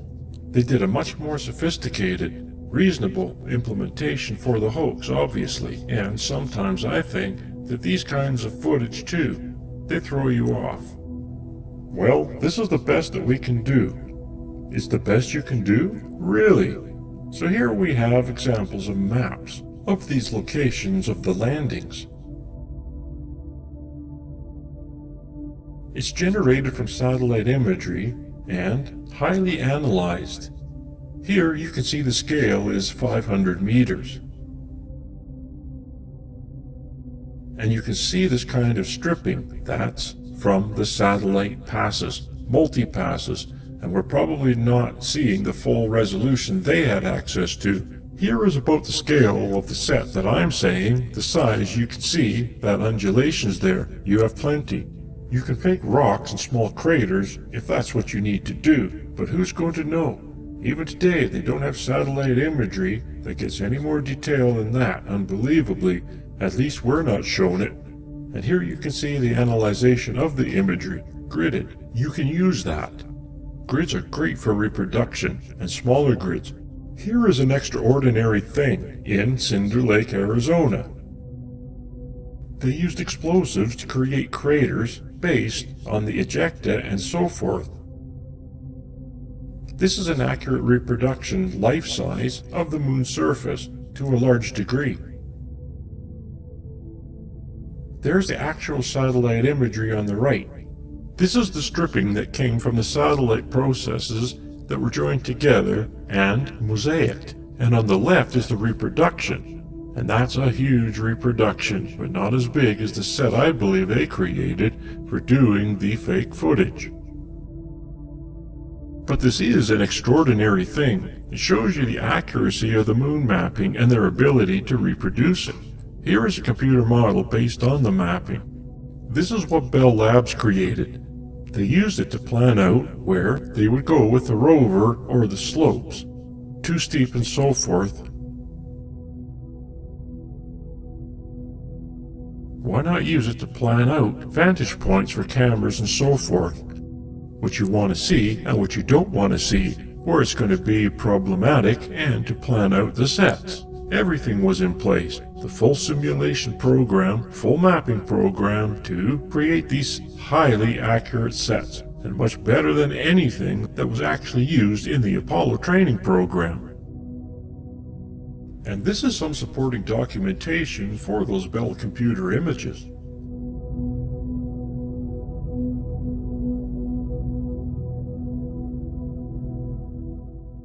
These are traverse maps that shows where they went. You can see the LM location. This is Apollo 11. They didn't go very far from the LEM. They show points that they did go to. Those funny looking circles are craters.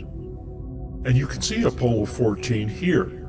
They actually went farther out, and locations where things happen. I think it's around 500 meters and 1,000 meters here, and it's not as far as you may think. However, on 15, 16, and 17, they actually went kilometers, 2 kilometers down as a reference.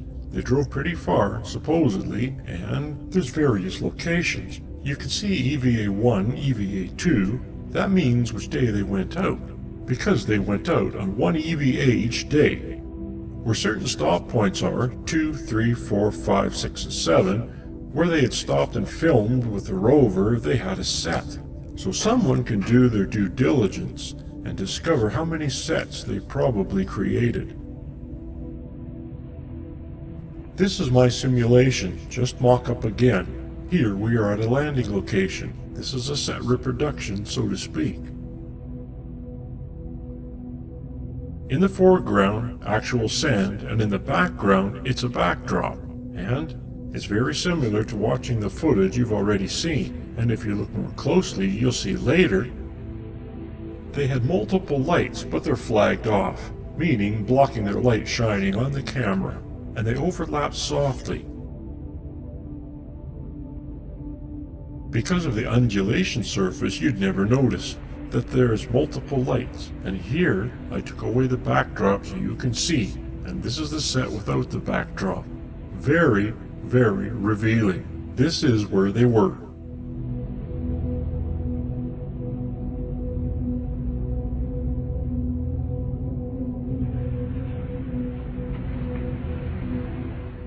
I bring in the backdrop with my colorful grid so that you get a sense of the wall.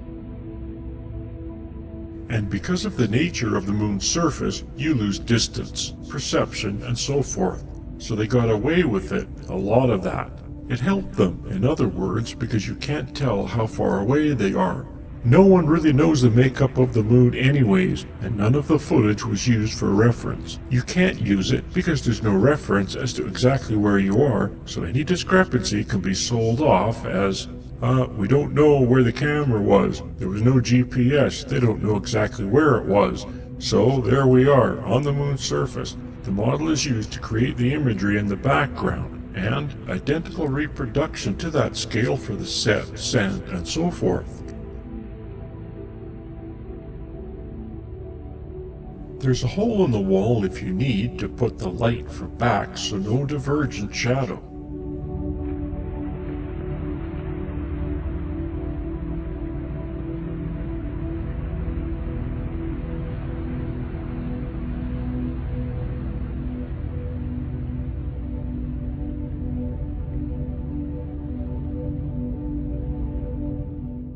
And here I will show you what happens when we take away the set and we're left with just the model, and of course the astronaut disappears too. It's different. It's not going to match up perfectly. You even find that later when we look at the landing footage, but it's close enough, certainly for this. So photographically, they almost definitely modified the photographs they took of the model to match with the set, and or modified the set to match with the photographs. So the edge boundary was seamless, color-wise, luminosity-wise, and so forth. They may have even adjusted it with the lights, because no one's going to know that it's slightly off from what it would actually be. And here we zoomed in on the set again, so that you can get a sense of how this was built. And if you were on set, and they moved the location of the camera, they just changed the imagery that was projected on the wall. With their model, they could shoot from any location they wanted and create a circular set of imagery.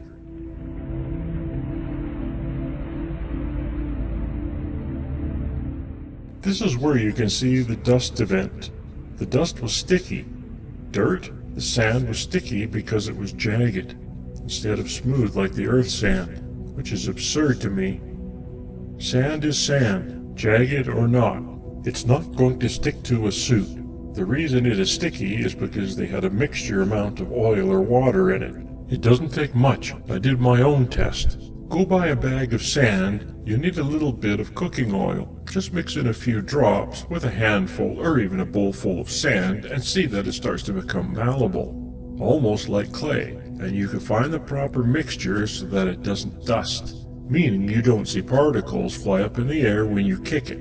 But it looks like they used a lot here because you can see it sticking to the machinery as well. In fact, the dust was so sticky it stuck to metal. They call it moon dust. It's moon sand. And these are some of the clearer examples, probably because of the overblown suit. And the dust is not. The sand is not reflecting, it's dark sand. But they said they had problems with dust and the sticky dust. And here you can see other examples later on when I show miscellaneous set stuff. You can see how the sand behaves. Oily sand, oily watery sand, oily sticky sand.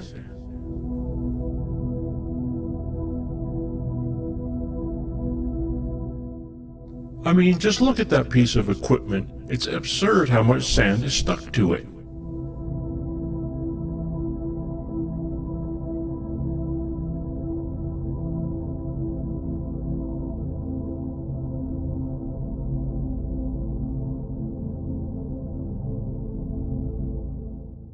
Here, it looks like he's been playing in oil. Perhaps the leaky seal from the rover's hub is spraying oil on him. Who knows?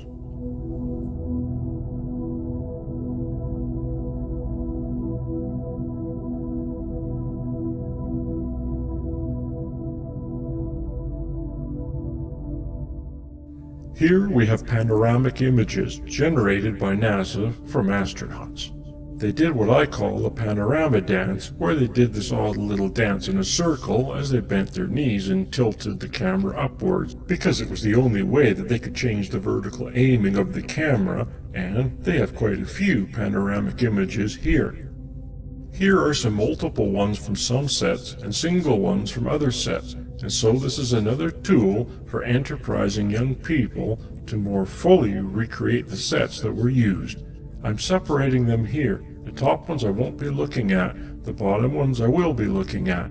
We only have to look at some to get a sense of how they support the locations actually being set, and its limitation of photography and distance differentiation, distance limitations of photography.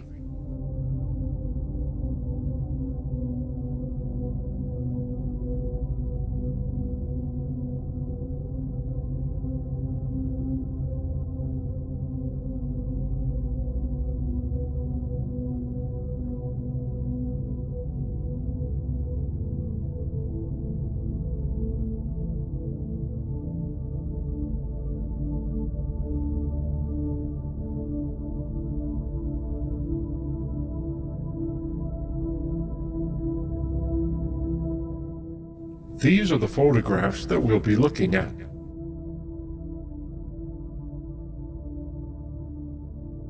You can see that I'm doing a fake rotation at the top, basically just scanning the panoramic image, which is essentially almost like spinning a camera in a circle.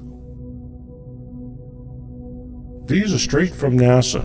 I've done no modification other than the graph you see I'm putting at the top and so forth. It's kind of obvious what I've done, and you can see the photographic images changes as the astronaut made his turn. But here I'm showing that it supports it being on a set.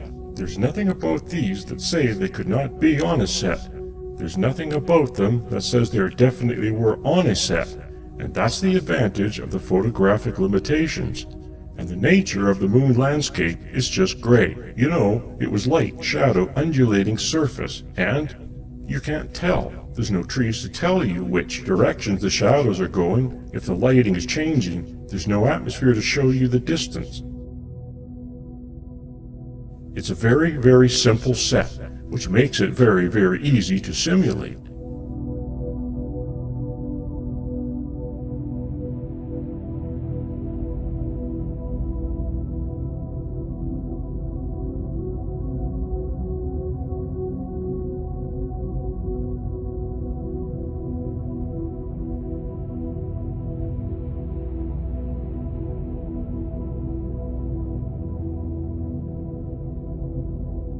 They are showing hills here, but there's no problem creating hills on a set. You can use wood as an understructure or dirt. These are simple things to do. It's not a big deal. And these are enclosed sets. They have to be enclosed to control the environment so no wind gusts and so forth occur. But that can be a tent. It's not a big deal to create a large structure like that. And the only thing above them has to be a crane, a simplistic crane holding up the astronaut's wire. So these are far locations. Looks like we're looking so far out there, and it's just a simple set. A blend to the backdrop that is not as simple. On this one, we are actually behind the LEM. And as you can see, they always get out on the shadow side, and here you can see the sunny side. They did most of the action on the dark side, the shadow side. Here, we're in a little dip, and that's an easy thing to do. We're going near the edge of the set here, and the main part of the set is on the other side of the LEM. This is the same footage, I believe, where you see the rover driving around and you see a reverse angle of this scene. This is the reverse angle, there's the LEM, we were just on the other side. You can see it's kind of a little hole there. This is where the rover was driving around. And there's the rover. This is the lens flare. It happens once you get light from a light source, almost directly entering the lens. And lots of trash. It seems like they like to trash the moon for some reason. And look behind the LEM, there's nothing. And even in the stereo photography a little later, you'll see all of this is supported by the depth perception. It was flat after a certain distance, real or fake.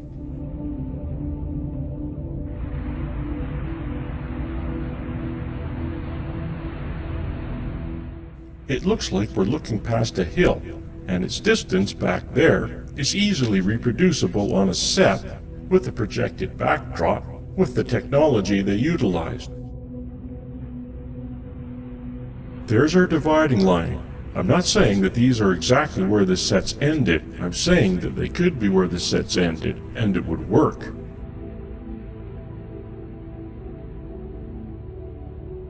It would take quite an extensive analysis of all the footage captured at one location to find out more precisely where the set ended and backdrops began when it was implemented.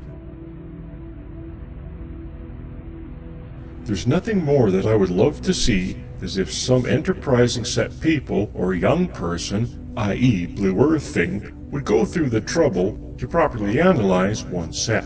It would be very neat to see. Here we are in a crater. Building a crater is not that big of a deal. You can make it out of a bunch of dirt piled up, wood, or modeling material. You could even put some kind of hard surface material on top and then cover it with sand. I imagine they printed it with sand in the sense that they had some kind of sprayer at the top spraying colored sand in patterns based on how they sort of had the world created. I refer to this process as shotcreting. They did the same thing on the model. You just plan out how you're going to recreate it, projecting, spraying the sand, paint, and what you have. And here is all the sand, and they did it in layers. Darker sand underneath if you needed it, lighter sand on top. They went through the trouble of figuring out how many layers and patterns, putting certain color sand down and so forth. And then the rocks, and even more sand on top of the rocks. I'd love to see how they especially designed and manufactured this process, but it's not. Certainly not even close to being beyond human capability.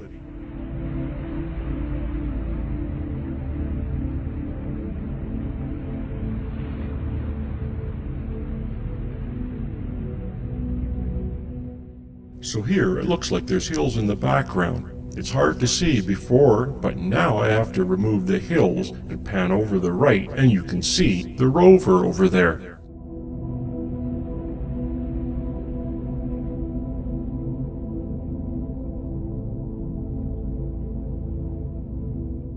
The LEM was over there too. It was difficult to see because of the lens flare.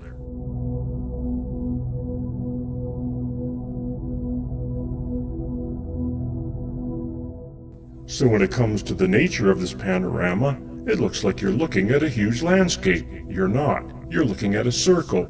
If you wrap one end over to the other, you make a cylinder. And that's more accurately what you're looking at. This is why I did the crop version and the panning. I mean, we're actually not panning per se.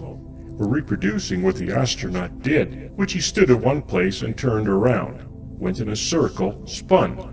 Now these are very interesting landscapes, very cool looking, but they're reproduced moon topography.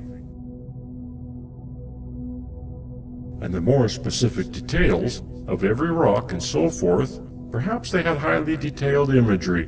That would be a smart thing, but they had limitations. That was all made up. And we haven't gotten any kind of actual highly detailed reproduction of the actual location from telescopes or satellites since this time. Again, another faraway landscape, but it's just a set with a backdrop, nothing more. Here is a little crater. We'll see the left image on the right side and the right image on the left side.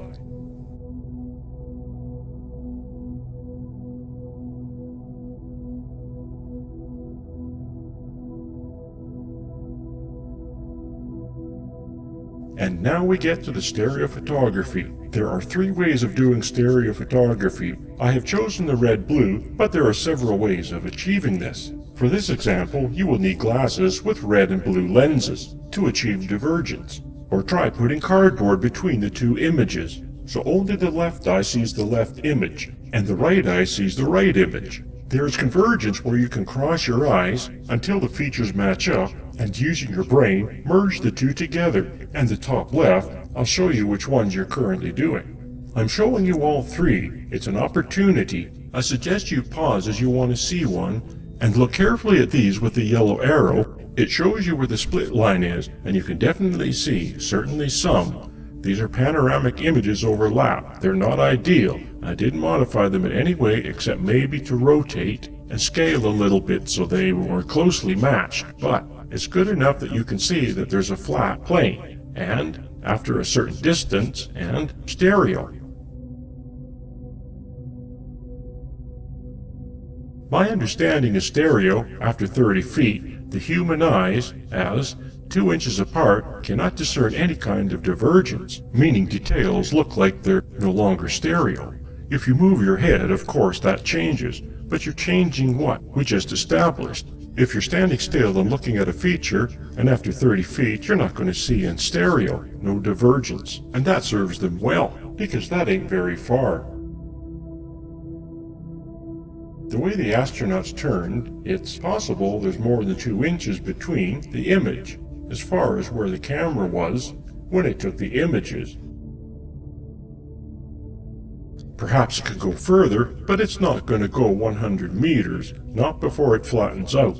And none of this imagery shows it's going that far. You can see they don't go very far before it goes flat. So, the stereo images are certainly not proof it was on the moon. And they supported it was a set. Not proof it was on the set, but they supported it. Some of them are extraordinary, and we'll get to those near the end. You'll see that. It looks like you're going to look at a flat surface, going into the distance. But in stereo, well, there's a wall. And it's the limitations of stereography and, well, a wall.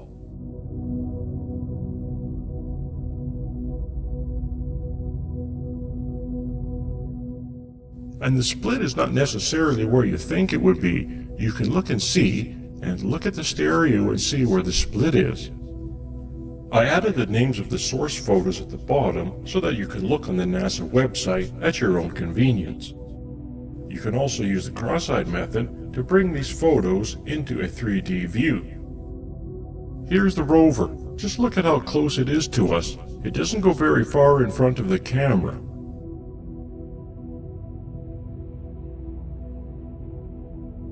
Using the cross-eyed method, you can see that it does not go far in front of the camera. It looks like you're looking into the valley, but you're looking at a short distance of a set, but a beautiful backdrop nonetheless.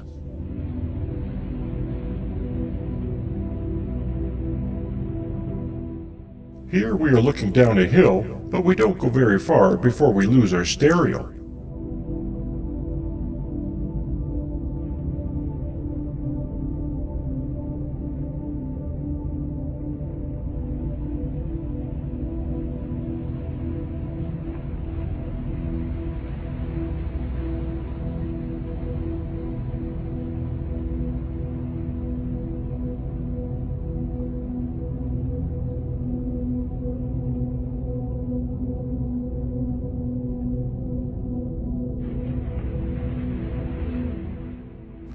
are really extraordinary. Look how close it is to us before it's flat. Here's another one, right up close. The other thing amazing that happens is your brain seeing indicators of dimensionality will create it for you, but it's not really there. If you look carefully, you'll see.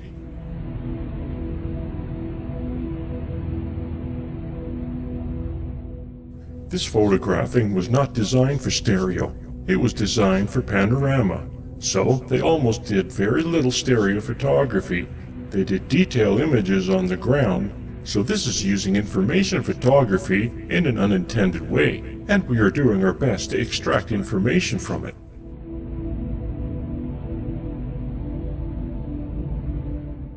This is a slight overlap, not nearly the overlap, but like the others. You can still see the split lines very close.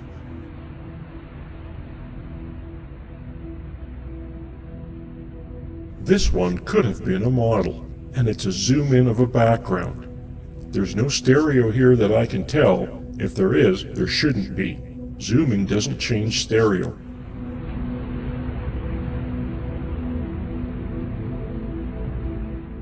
This is from the top of the lem. There's hardly any stereo to note, other than the difference between the lem and the ground.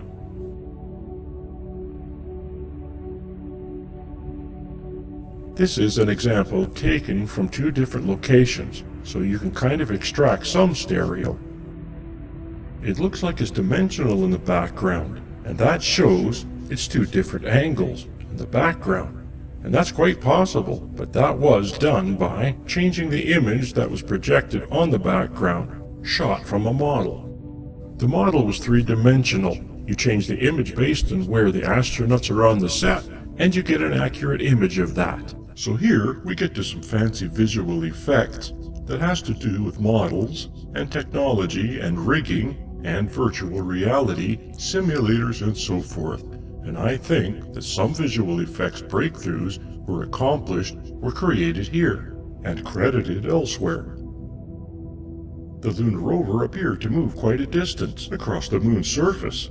Kilometers, several, 27 kilometers I believe it was. There's a graph later that shows you more, and simulator technology is used. It's been around for ages. Here are very simplistic versions. Someone moves the prop while they're in it, and there's a fancy version, a jet simulator. And here's a mock-up I did of how the lunar simulator was created. This is a lunar rover simulator. There's some footage there. I think it was created on this simulator. Basically, a model was filmed and the astronauts are put in the rig that mimic the movements, and the camera was on the rig and filmed the footage in the background or in front of the fake lunar module. Here is a setup of the model under the snorkel lens. And there, I think, was a DAC camera. It was filmed in very low frame, so it's crappy. And it's possible the lunar rover was animated. Here are some examples from the early 1970s. This is Don Dykstra, who was a student of Douglas Trumbull. And in the summary I went over this. I find this extraordinary every time I see it. I find it extraordinary how real it looks, and how tiny the models were used to generate it. It just blows my mind. Look at this snorkel camera. This is it moving across a tiny fake road set and creating something incredibly realistic in this low-resolution footage. There's the rig, the camera rig. It's called motion control. It's used extensively in visual effects today, and this was used to create city planning or something. I don't know how much he got paid to do this, but it's an extraordinary setup. And the time it must have took to build these models, I don't know. I don't know how long it took the team to build and record this, but it's extraordinary nevertheless, especially when you get to the nature footage in the end. You see the mountain in the background. This is with atmosphere and everything. You can imagine with the moon set how realistic, and you made it 3 times as big as that. This is a flight simulator camera, sideways pointing at a fake landscape, and moved in real time based on the pilot's action. They actually used it for Apollo training. This is the moon's surface, model moon surface. There's a camera that moves along it based on the decisions of the astronauts. And this is a lunar rover simulator. I went over this in the summary, but this really fascinates me. They actually had the same setup. It's just like a flight simulator, except for a rover. There it is. I believe the camera is upside down or sideways. It's hard to tell here, depending on what they thought worked best. Here, a couple of astronauts coming to enjoy their simulation ride. How this helps them, I'm not sure, other than planning the ride and getting used to it. But if you look at the footage, it's truly amazing what's going on there. The camera is reaching, in basic ways, to the surface. The other thing to keep in mind is all of this is recordable, meaning not the footage generated, but the camera moves. That's the motion control. That's what motion control is. You create a camera view, you record it in the computer, you can reproduce it again and again and again. And so you can turn the camera to the left, turn the camera to the right, turn it behind you, and do some passes. And you can do it frame by frame. You can do one frame every 2 seconds, one frame every 4 seconds, however it works best for you to generate the imagery. The camera moves forward, takes a new picture, moves forward, takes a new picture. This is another simulator. They call it the LOLA. This is footage generated from a model, and they have a camera rig set up. Although you'll see I speed it up. This is like their speed, and I sped it up so that we don't have to sit there and fall asleep. There, you just saw it speed up. You'll find when you look at the landing footage later, it's very similar to this when I speed it up. You know, this doesn't look as real as the other footage does, but they did a more sophisticated implementation. Here's that setup I show in the summary. Tracks, cameras on tracks, it's all computer controlled. It starts with a model and so forth. Here they are with their calipers. They like taking pictures with calipers on these things, and they've got their accurate mapping. They're making sure that the model matches accurately to the mapping because the astronauts are relying on it. They're the ones making these decisions that need to be completely oriented for their landing, right? And this is a simple mock-up of something on glass I showed because I found it a little funny. That's how they did it. They did it much more sophisticated for the hoax. This is huge. There's a man next to it. You can see it's a huge piece. Plaster of Paris, I guess. I'm not sure what it was made of. That's just what it looks like to me. But highly accurate model. And when we get closer here and see the fine detail that is in this thing, you start to see more and more craters. Look at all the subtle craters in there. This is all accurate. Look, they're showing how accurate it is. See, we're very impressed. But here it is being used for the LOLA simulator, and it looks very similar to the footage captured by the Apollo camera on the official Apollo landing. And now look at the subtle detail. You can see craters and things. We will get close here. This is a model. We'll zoom in close. Look, there are tiny rocks, all kinds of subtle detail happening in this thing. And if you made the model 4 times as large, imagine the detail you could put in it. You could put sands on it, add a few fake rocks on it, the sand would move. Look at this huge set, a huge model rather, 2 guys at the bottom standing next to it. I don't know what this was used for, but look, it's an example of a big model. And then use the setup. This is the same space that they were using for the set. They wouldn't have room to fit that giant model world that they built. In some cases, I think the rover was moved on a giant hydraulic stand. They had a fake front setup with a camera setup. I don't think necessarily it was in view, but it was used to generate shadows on the surface. So here, I think these photos were generated from a DAC camera.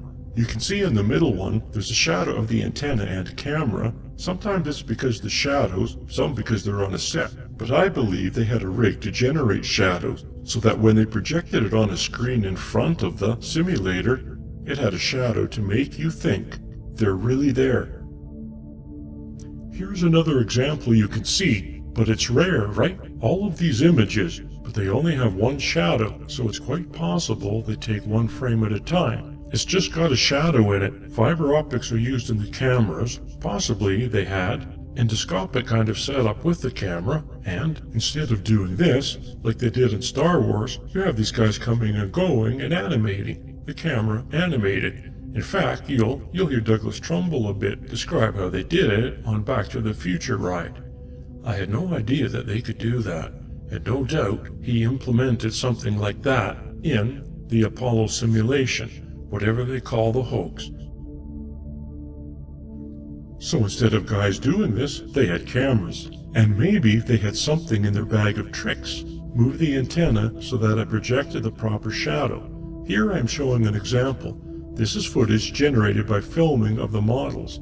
A computer model, but it's an example nonetheless. Here we are in the simulated ride in front of the footage with no movement. And now we're going to use the same footage, and we're going to add a very simple movement, kind of like we saw in the rover simulator. And there's the rig moving a little bit. That's what's generating the image at the top. And here we're going to add a little extra little move. We're adding pops and stuff. And here you'll see that extra movement. It's not added to the original footage. I have been doing these as separate so you can see them as separate. Here we have a loose camera, as if it's on a stand that's reacting to the movement of the rover. And you'll see how it all comes together. This is the basic movement, the left image at the top. And now we will add what I call gross movement, where it's all kind of moving in and out of craters. Now we have the smaller movement, and it's a little extra. And here's where they loosened up the camera a bit. It's on its stem, it's reaching to the rig, and now we're on the moon. It's pretty extraordinary how simple it is and how effective it is. And now you can even see the reflections in the antenna up there. I believe they probably had a 360-degree setup for any kind of reflections, and that's not that much more difficult. Let's look at the actual footage here. I'm not going to show it all to you, but you can see more in the appendix. It's quite extensive. I think it would be interesting in having someone go through and really nail down what is what. But I think that's, not necessary here. And this is why. There are a lot of things that landed on the moon, a lot of unmanned things. The rovers went pretty far. There are a lot of opportunities to see what the moon should look like. And when stitched together, I can tell you what the moon should look like. So those flipping through real quick are either low frame rate DAC or Hasselblad photos from the chest camera.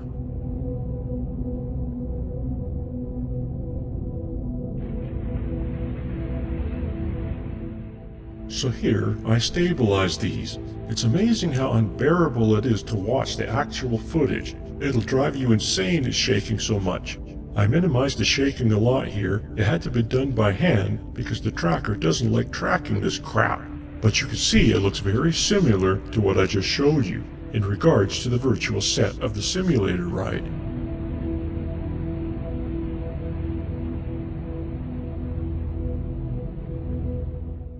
See that shadow on the lower right? This could be a setup. I believe this is a section of the set, the previous one, if you look at this clip. And when you look at the whole clip, I believe sometimes they mixed how they did it. Sometimes they filmed it with a model, sometimes they filmed it on a set. They used the same rover, actually, that was on a set. They put it on a rig. Up here it looks like it's on a set, but it's hard to tell. You don't see any shadows of the astronaut on the ground, the other astronaut sitting in the rover, and the reflections are just the landscape. So I think it's quite possible that this is faked footage, meaning they're not on a set. And this is all reacting to the motion-controlled camera that they have on it. There's nothing about this footage that says, the landscape, so it's actual.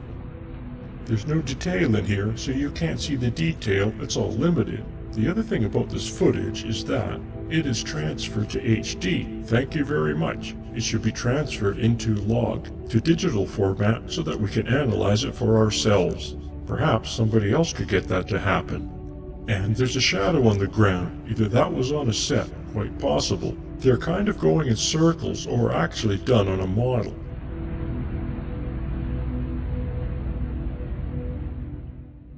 So the modules all landed on the moon? Well, they have footage of it. These were all captured models. I believe it was a model with sand on it, certainly where the module landed, and it was all filmed slowly, except for the landing part, when they had a simulator action, just like the simulator, and blasted sand. And after the sand cleared, they did a mixture with masks and stuff, which dissolves to the actual set. Practical, life-size set you see in the film of the astronauts walking around. Here we have Apollo 14 and landing on its model, and it's not going very far. You can see that it's a curved model. It is accurate to the curvature of the moon, so it's very accurate.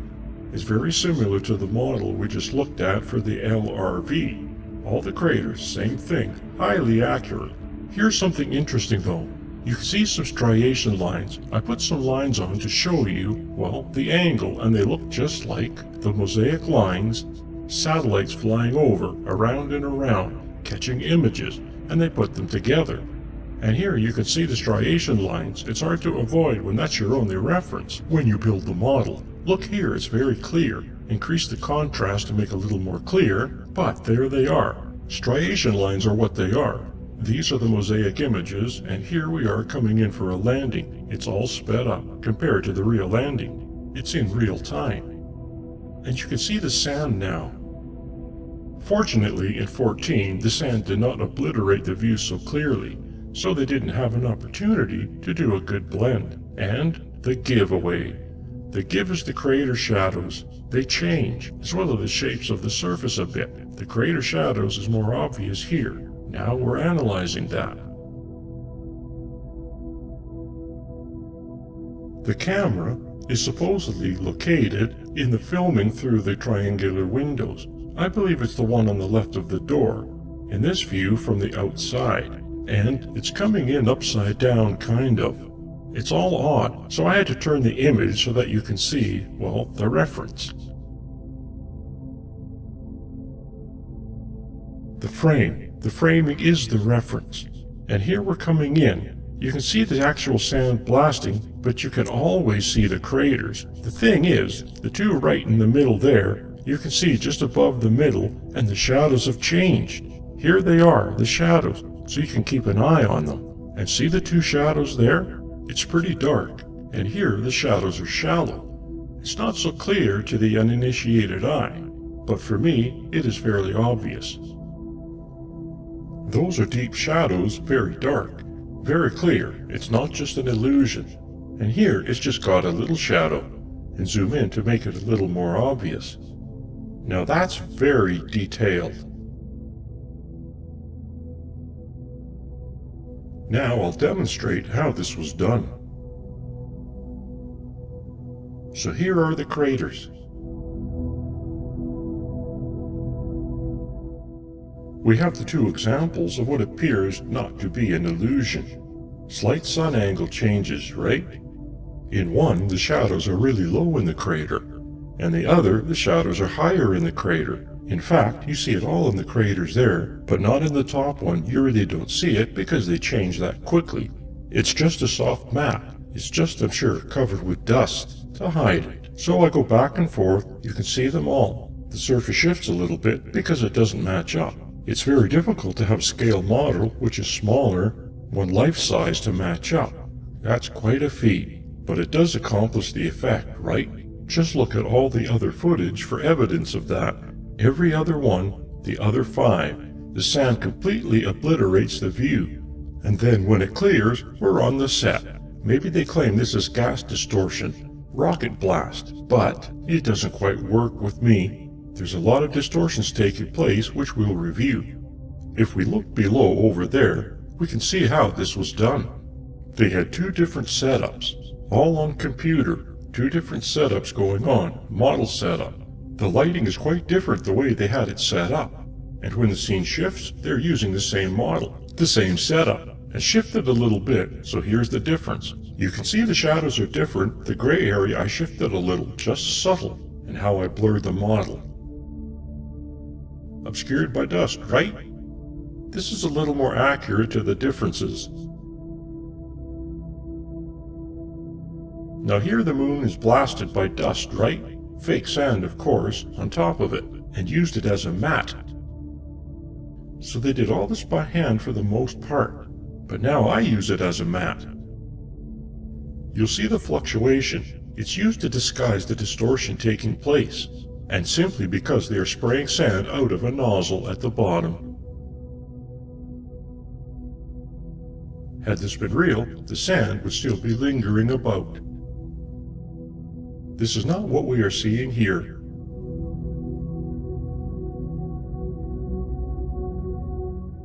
There's another discrepancy here. That's because one was a model and one was a life-size. There's a change occurring here on the detail.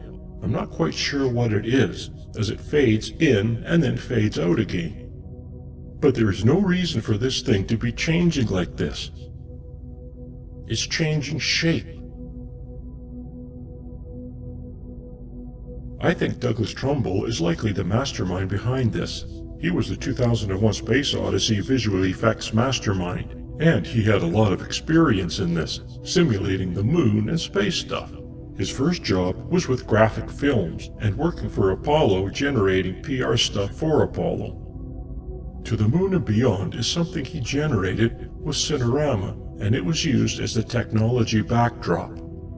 Here's some information about To the Moon. It's a large film format, really longer than other formats, and it's extraordinary what they did on Space Odyssey 2001. There is evidence that it was supported by NASA, and it was a kind of an R&D to figure out all the technology. They used it for the Apollo hoax. And it's also in the interest to see he worked for the Apollo program already, before he did 2001.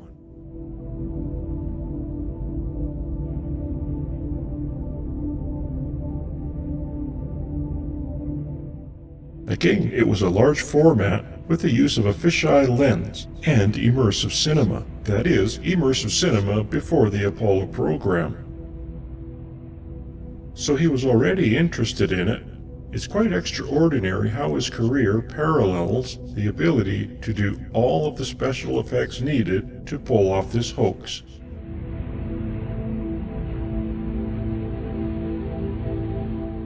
Let's hear him tell us in his own words. I'll get into it right away, and I'm going to take it pretty much chronologically, so I think it'll make a certain amount of sense.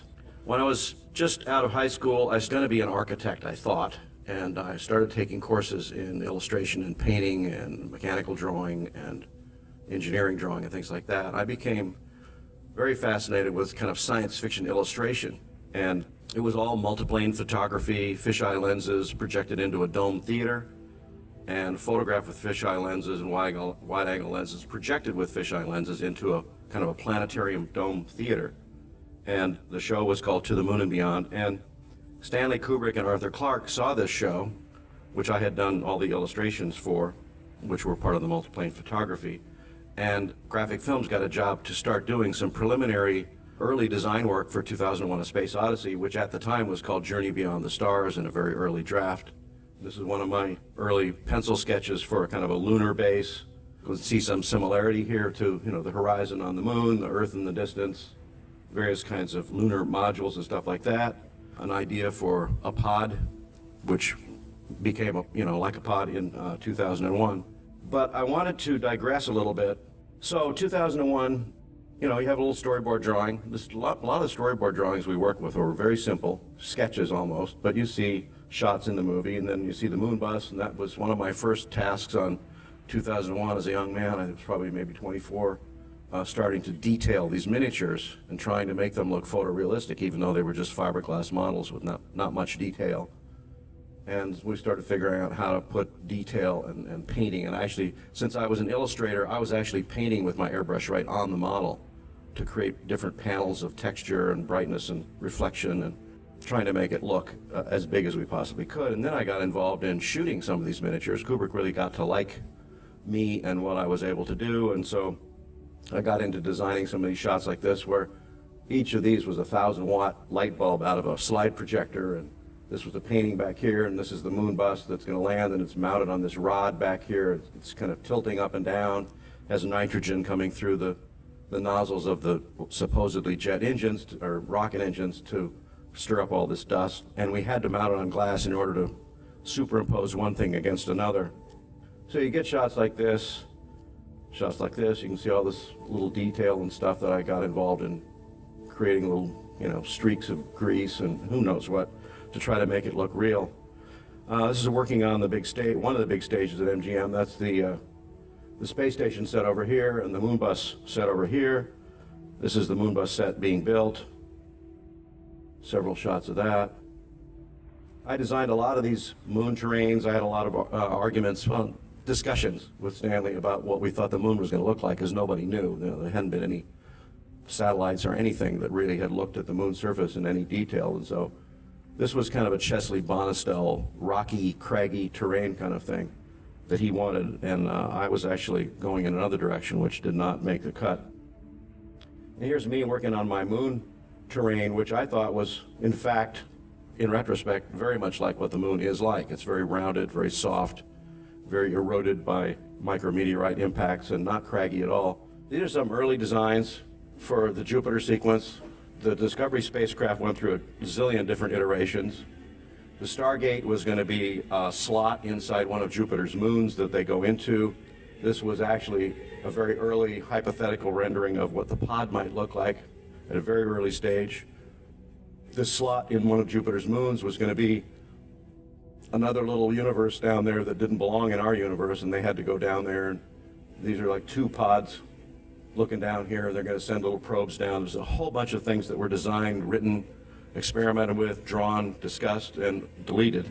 This movie went through tremendous development. So the thing I'm talking about today is all the whole kind of creative process of how you tackle a problem, work on it, discuss it, solve it, change it, and try to come up with a new solution to make something on the screen that people have not seen before. So anyway, ShowScan was this 60-frame, 70-millimeter giant screen thing that was way better than Cinerama and way better than IMAX in 1975.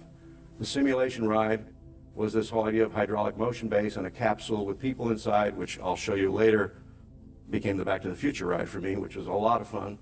And then another ride called Cineride, which never came to pass, which was really cool, and I'm sure we're going to do this pretty soon, was projecting multiple ShowScan films in a dark ride situation, and you're in a vehicle. And we filmed these films knowing that the vehicle would be moving at 30 feet a second, or 30 feet a minute. And so we filmed it with the camera moving 30 feet a minute and projected these films into domes, and then had foreground sets that were all moving in perspective to the perspective shift in the movie. And it was all 60 frame, and it was so real that everybody believed that everything that they were seeing was happening in real time, including explosions, breakaway glass, mummies, monsters, you name it. It was really wild. We started developing special electronic 70-millimeter projectors that could run 60 frames a second electronically, did not have a mechanical Geneva movement in them. One of the things this ShowScan thing led to was an experimental film, which I'm sorry I can't show you, but we knew the size and shape of the screen, and so I just devised this thing. I said, well, if we shoot in ShowScan and we project it in exact same scale as the theater itself, I'm going to do this illusion. And so we had this scene where we projected a really bad movie on the screen that was kind of a fake documentary, and we made everything go wrong that you could possibly think of. It goes out of frame, it goes out of focus, the film burns in the gate, it's just terrible, and it fails. Then the projectionist leaves the projection booth, goes around the theater, comes behind the screen, turns on a work light back there, because screens are perforated, you can see through them. If there was a light back there, you'd see the speakers behind the screen. So he does that, and so you see the speakers in there, there's this big roll-up door, there's a door he comes through, and he comes up to the audience and touches the screen, which is catching the light from these house lights, and starts talking to the audience, apologizing for screwing up the show. It looked absolutely real. It was indistinguishable from reality. And his feet are on the ground, and he's 6 feet tall, and it was all in scale to my theater. And heavyweight people like Steven Spielberg and George Lucas and Coppola, everybody came to my screenings. And when I would get to this point, they would get up out of their seat and start leaving the theater, shaking my hand, say, Doug, whenever you get it fixed, give me a call, I'll see if I can get in my schedule to come back. And it wasn't until they were off to the side of the theater they realized they'd been completely fooled. And this, to me, was a really important moment in movie history. And this little movie called New Magic has actually been requested by the Academy to be archived there. And I'm hoping we can get it digitally scanned so we can show it again in high definition. Now we're working on an entry-level version of this, which will enable film students and colleges to do this kind of thing very inexpensively. And I'm working with a guy named Scott Lismondi at Hollywood General Machining and building a zero-gravity boom out of a porta-jib components. And this is under construction in LA right now, and we're just about to test it right after Christmas. And it's a really cool thing. This whole little gizmo, I can't use the word gizmo, device is going to cost about $5,000 instead of the original one that cost $250,000. So I've also been experimenting with digital single lens reflex cameras, which are quite amazing. If you've ever shot with a Nikon or a Canon, I'm using the Canon 7D with some Zacuto attachments. It's a very inexpensive camera. It's shooting full high definition 1K by 2K 24 frame movies very inexpensively. And I'm having good results with it. And my next step is I'm going to tear this camera apart and pull the chip out and build it into a new camera that will be able to be 2 chips side by side for a integrated 3D camera. Now, in the world right now, the red camera is the hot camera. It's not the only camera, but it's a good kind of mid-level priced camera. And I think we can start adapting this for 3D production as well, because the 3D cameras we're seeing these days are really cumbersome, awkward, and heavy, like the IMAX cameras have been and like the Cinerama cameras were. So we're in an early phase of 3D where shooting in 3D is a real pain in the neck, but it's going to get much better. Right now, I went to NAB just a few months ago in Las Vegas and saw all the latest 3D camera rigs. And I got to tell you, it's horrible because these cameras are clumsy, noisy, fat, heavy, obtrusive, hard to align. They create all kinds of horrendous post-production problems to composite 3D live action. And we're in our infancy of trying to solve a lot of these technical problems to try to make a whole new generation of 3D cameras and solve these problems so that shooting in 3D is not such a pain in the neck. I've been recently working with Terry Malick on Tree of Life. He won't let me talk about it. I think it's going to come out pretty soon. There's one shot I'll show you, just a little hint. There's me. There's a Phantom camera shooting at 1,000 frames a second in a vat of water. You can imagine how much paint or milk or whatever might have been in there. And we're designing one version of that film, which is called Voyage of Time, which is going to be in IMAX theaters in about a year after that, which is going to be this spectacular space experience, probably the closest thing to 2001 since then. And so we've been studying IMAX theaters, geometry, screens, projection. And this whole digital virtual studio I'm working on, which I want to do with my next film, is to build a stage that's designed with the zero gravity boom, and everything is designed around that technology to automate the lighting grid so that we can do rehearsals on this and pre-light scenes and come back into our stage and reshoot. I'm even, hypothetically designing what a studio might look like if you did a whole bunch of these stages. There's a lot of advantages of the zero gravity crane, digital cameras, automated lighting, very limited sets, a very smaller stage, a smaller crew, faster shooting, increased production value, and lower costs. So there's a lot of benefits to working this way. So I'm working on this whole idea. I'm writing screenplays for this technology, and we hope to kind of clone this and make it happen all over the world. We have to get funding. I'm not going to go through this. It's more like a business presentation. It's okay if you call me a mad scientist. So the question is, who's behind this? Well, to start with, there's Mission Control, but almost no one was behind this. They were fooled along with us. There were perhaps a few agents in there.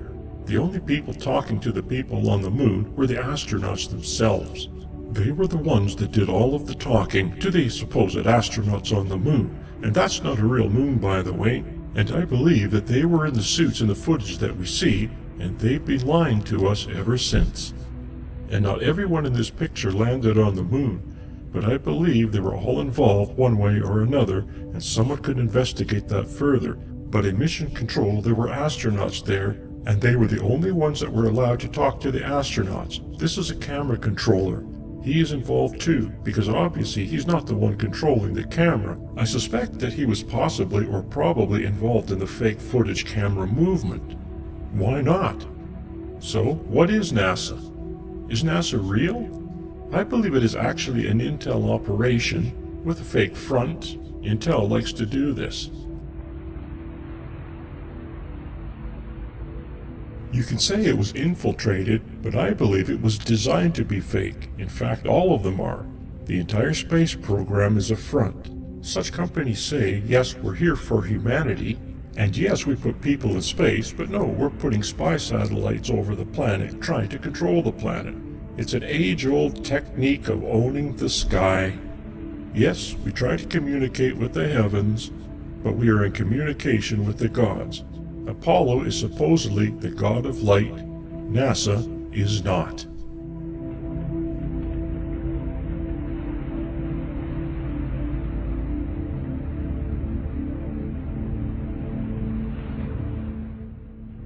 So without Apollo, what is NASA? Apollo isn't real. It's nothing but a ghost.